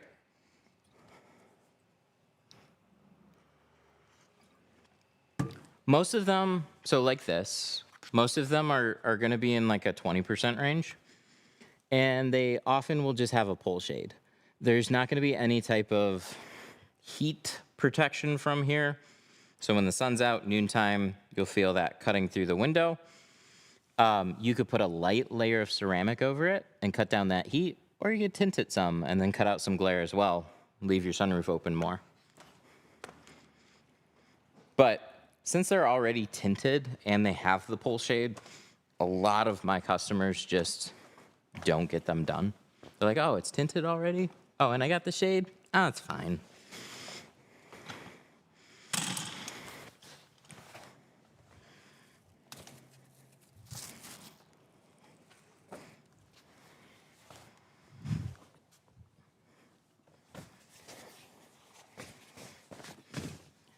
Now, on a Tesla, they're even weirder. They're 2%.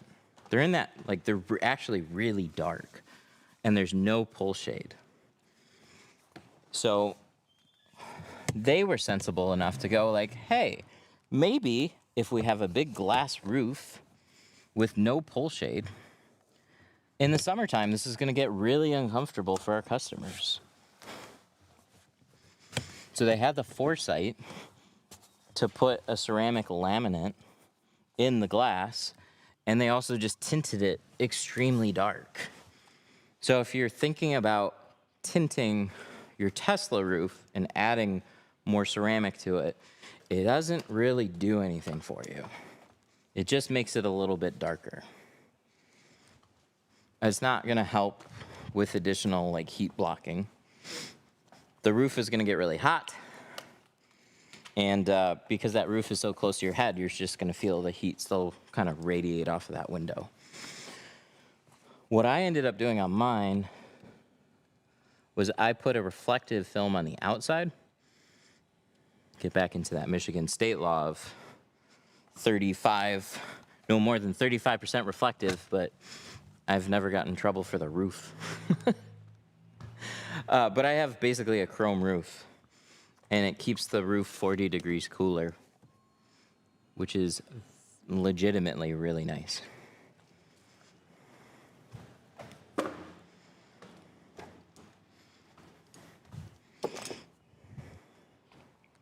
Okay, what do we want to do? Towels, we'll throw a couple towels in there. I'm gonna grab a clay bar as well. We need a few back window tools. Those aren't back window tools. So we're gonna grab the famous bulldozer. We're gonna grab a tail fin. We're gonna grab a side swiper and a slim slam. Do we need all of these? No. Are we gonna show what we need? Yes. Take those just in case, and then we'll see which ones we actually need, which is pretty much gonna be the bulldozer. Can you tint the back window on a convertible? Yeah, as long as it's glass. Some of them are just straight up a pain, and some of them are perfectly fine. I would show the Tesla. I don't have it here, but I do have a TikTok video. I call it Space Roof, so if you scroll through my feed, you'll be able to find it. I literally take a heat, what is it? Thermometer. An infrared thermometer thingy, and I pointed at it. Comments didn't all believe me, but it's like legitimately really good.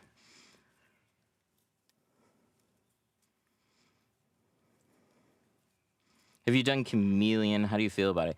I think it's very cool, and I would love to do more. There has not been a Chameleon film company other than Ultravision that has really like grabbed my interest, and it's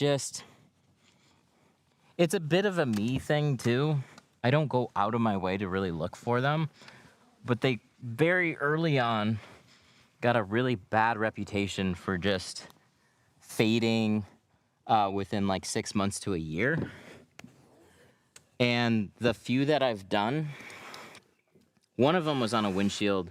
That one's been totally fine. That was with Ultravision. I haven't checked up on them in over a year. But tinted it, 2 years went by, saw the windshield again, still looked great. He was very happy with it. Cool. I would install that film again.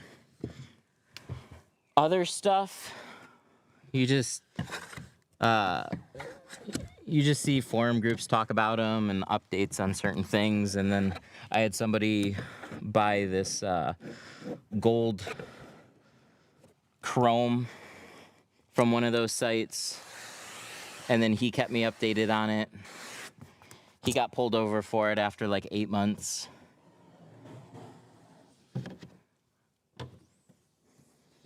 And it ended up fading. So it just lost a lot of the gold and the sheen. It was still kind of chrome, but it was significantly worse 8 months down the road.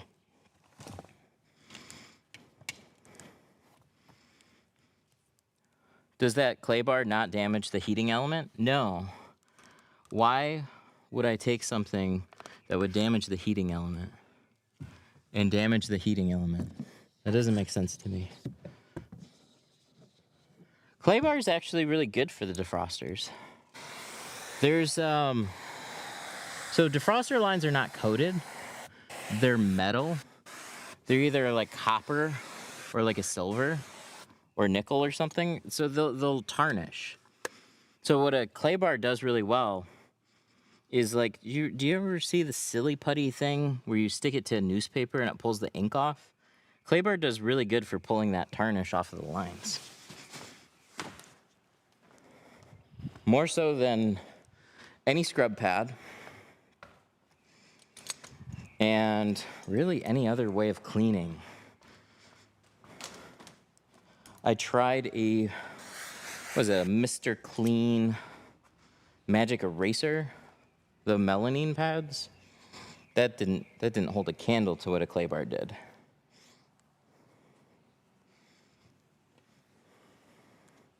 So they're not like 100% needed, but they are really nice.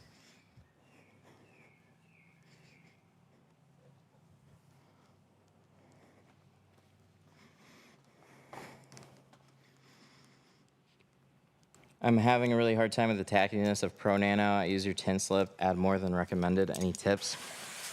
Pro Nano has their most aggressive adhesive, and it's one of the things I hate most about Geo. There aren't many things that I hate about Geo, but their tackiness has always been kind of a pain in the butt. Like the film just wants to grab. Best I can tell you is, like you're doing, using a little extra tint slip, but a big thing that can cause it to stick is the glass itself. So on the side windows, I will often torch them, but I look to see what the slip solution is doing first. And I can explain that after my hands aren't full.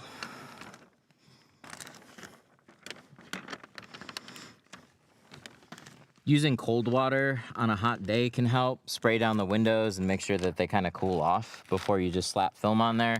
Same thing with when you shrink a door or a back glass. That window is now hot, so spray it, make sure it cools down before you just try and slide the film across it.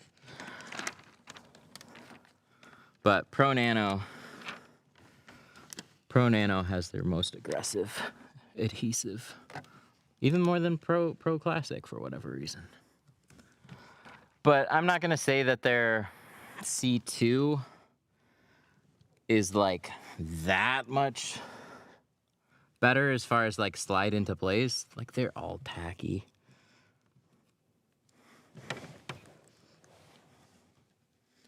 Which is like, it's good and it's bad. It's annoying for installers to have an overly tacky film. It was good for the film, because that film's not going anywhere. That's just rock solid.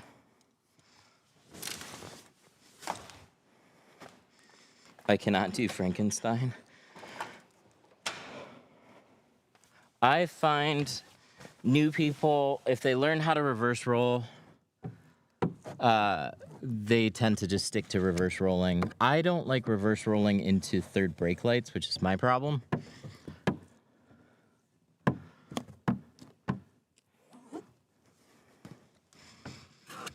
So this was the reverse rolling, like I didn't see anything about reverse rolling, didn't know it was a thing, would never have figured it out on my own.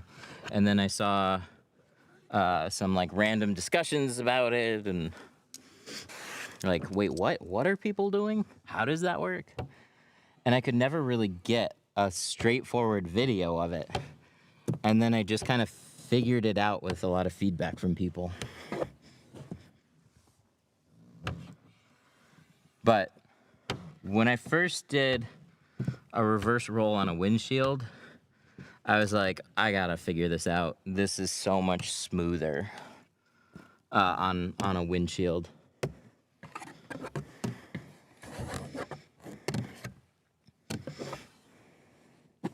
What do you think about using a broom on the film to flatten it out?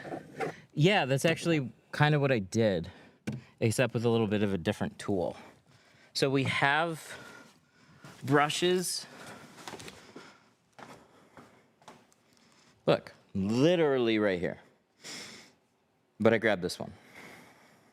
This one's thinner, so it'll go down behind a third brake light, where this one won't go behind a third brake light. But the idea there is really nice. When you first place the film on the glass,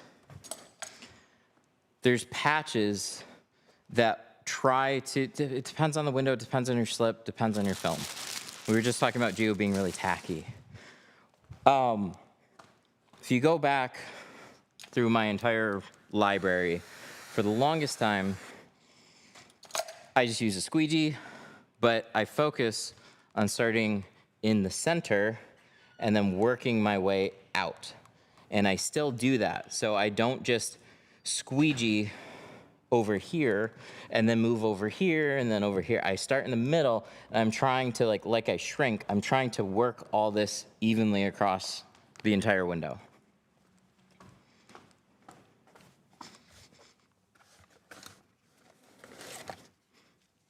So the idea with a brush is you have all these big air pockets, and you want to take some type of brush and you can just sweep wider patches and evenly distribute your film, get a nice layer of water spread across the window, so when you take a squeegee, you're way less likely to trap air and get smears.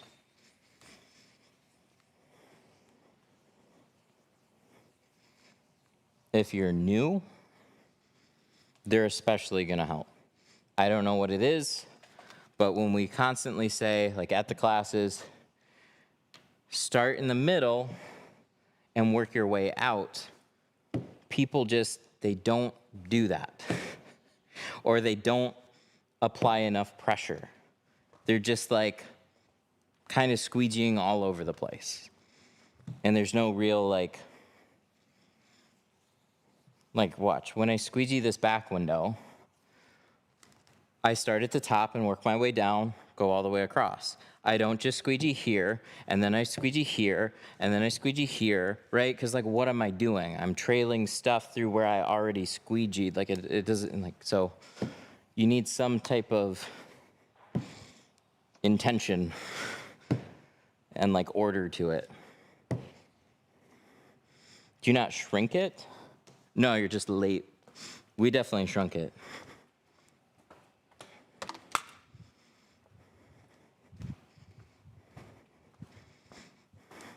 You're supposed to use a heat gun for professional done.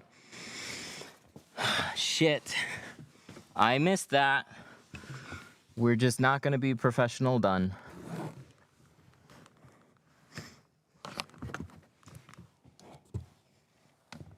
You guys wanna stay down there?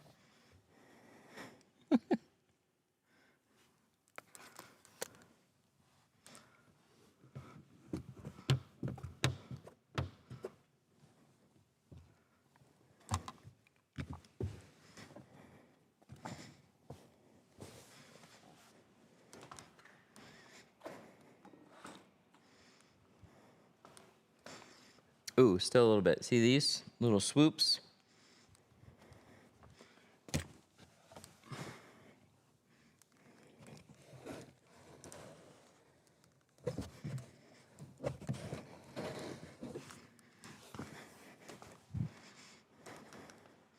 There we go. Thoughts on the brand Solar Guard? This is a really interesting question. Thoughts on the brand Solar Guard? Solar Guard doesn't care about their own fucking brand.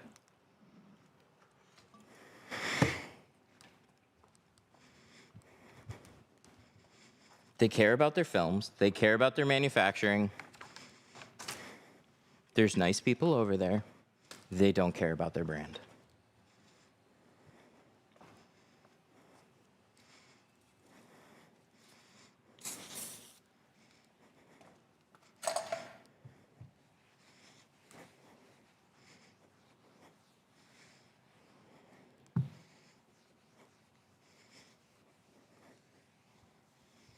From what I understand, SolarGuard has like 7 manufacturing plants scattered across the globe. Very, very huge, massive, crazy company owned by Saint-Gobain. Saint-Gobain is a giant glass manufacturer. It's too corporate. There's too many decision makers for every small thing. And they have good films, but they're focusing on 4 film lines: Solstice, Endeavor, Vortex, and Zenith. And if you're comparing them directly to Geo, which is what I did, Solstice and Endeavor are kind of below C2 ceramic and C2 carbon.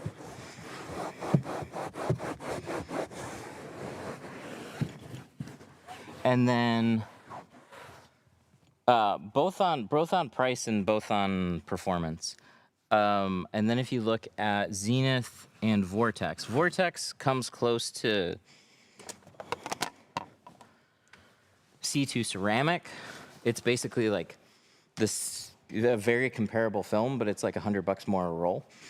And then Zenith is more like Apex, but then it's like $200 more a roll. So like their film lines are kind of on like both ends of the spectrum, which is a little weird.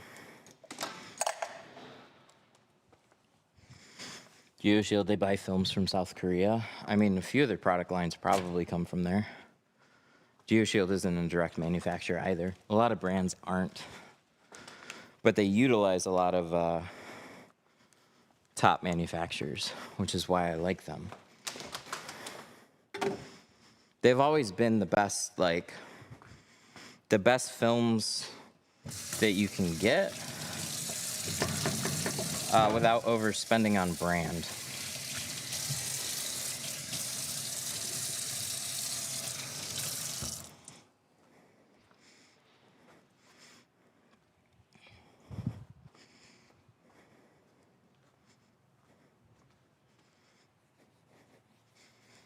Yeah, SolarGuard just fell asleep at oh my God.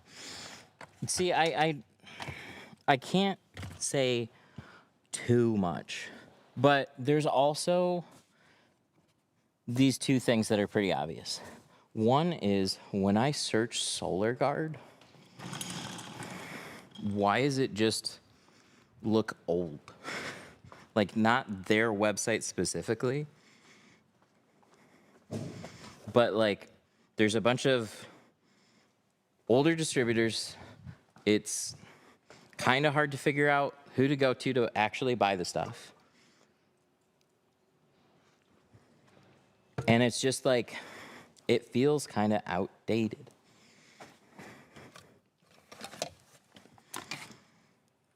And then when you start talking to people, then you find out, oh, they really don't care about their local brand as much.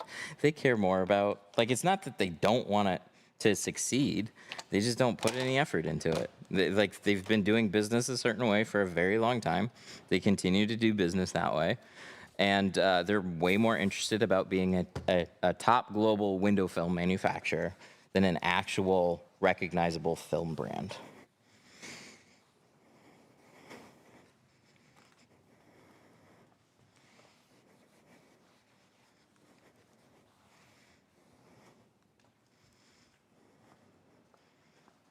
Have you tried any China factories? I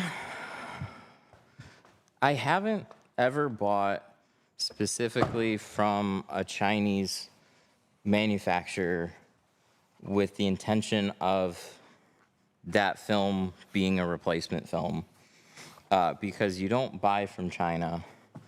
You don't buy film from China to get the latest and the greatest. You buy from China to cut costs on certain things.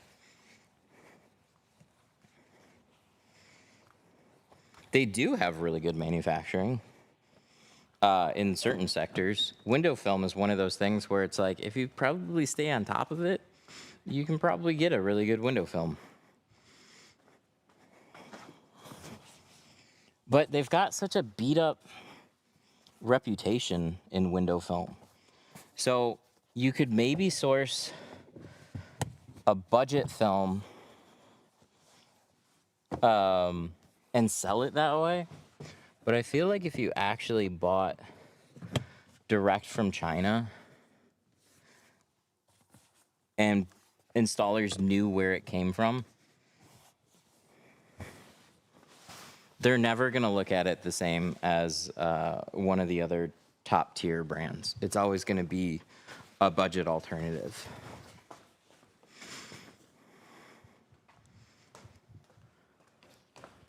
But yeah, it's not hard to buy window film from a lot of places, especially from like Alibaba or whatnot. Just search window film. There's some cheap films. Order. The end. It's not hard. How do you know how to cut the windshield tint? I just watch my own videos. That's how I know. All right, so we're gonna make sure all the edges are touched up. Seals on the front are put back, and see if there's just anything that stands out as, oh no.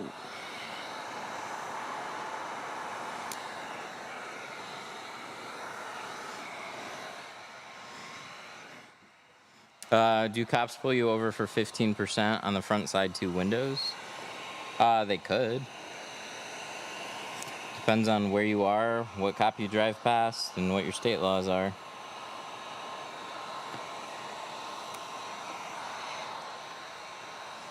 Certain areas are just strict, and some areas are just not.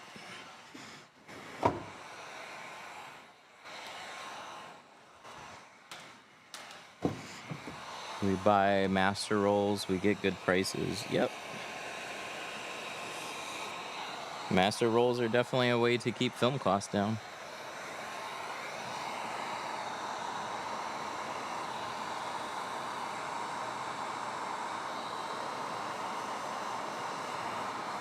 Master rolls are, so for those of you that don't know, master rolls are what regular window film rolls come from. Manufacturer rolls onto like big 1,000, 2,000 foot, 2,500 square feet, or no, 25,000 square feet or something like that, depending on the manufacturer. So big 60 by many hundreds of feet long. And then those rolls go into a machine and they get cut down into 100-foot lengths, typically.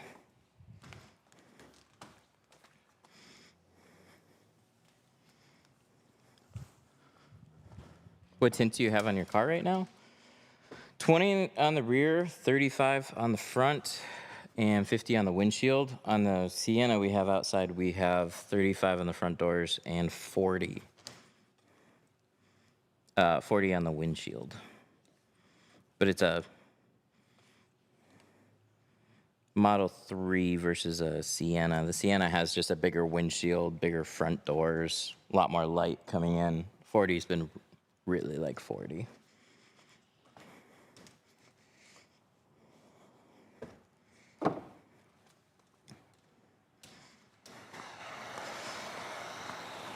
Still got a little finger on this side, and I'm just letting it kind of cool off for whatever reason. Like, this is why I shrink everything on the outside, and I try and mitigate as much as possible to ever be shrunk on the inside or just heated out. You can have a stubborn finger just exist for way too long. So it'll keep popping up, and you can't dry it out enough. Hybrid squeegee restock when? Hopefully soon. We've had that order in from Fusion at the beginning of March. Fusion is very behind right now, and it's really annoying. We're like, where's our shit? And they're like, we got so many orders. We weren't expecting this. It's like, it's spring.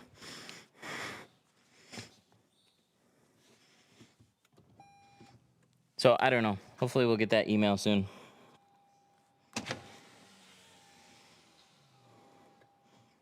For all I know, we got it while I'm streaming right now, but probably not.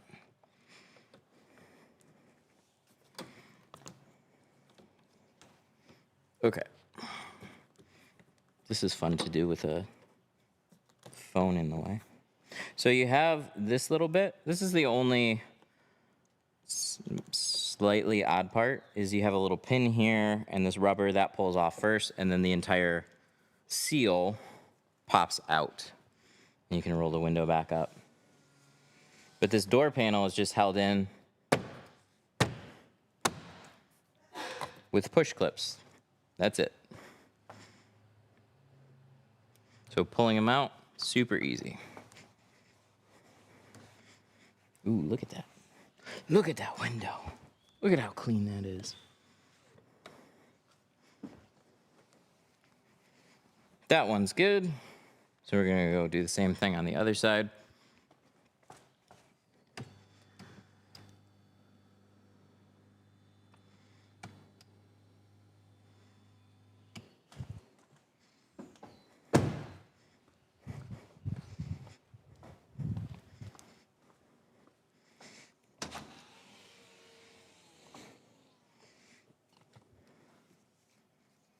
Okay, so this piece can detach, so make sure that stays in. Pull your door panel back. This is probably the part I hate most. When they pop out, they obviously pop back in, but sometimes it's just holding the panel back so you can get that sucker back in there. There we go. There we go. I'm gonna roll up the window, keep just a little pressure off of this.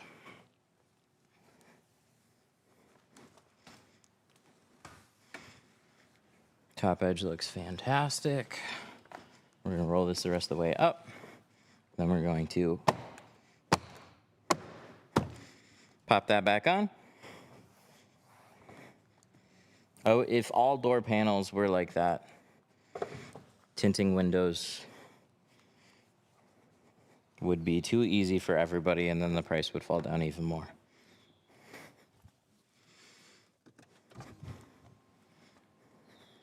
So just keep that in mind. All right, we are done. Everything looks good. Everything's put back.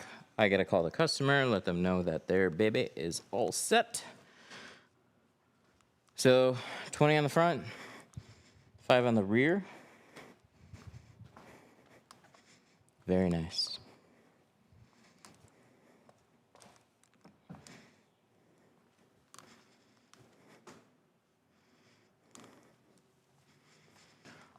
So that's going to be all for today. We have a couple more streams this week, so we'll be back. But thank you for watching today. 313tint.com is right over here. We sell film, we sell tools. See those? We got lots of tools. I wonder if I got a marker in here. A Sharpie. Ooh, this.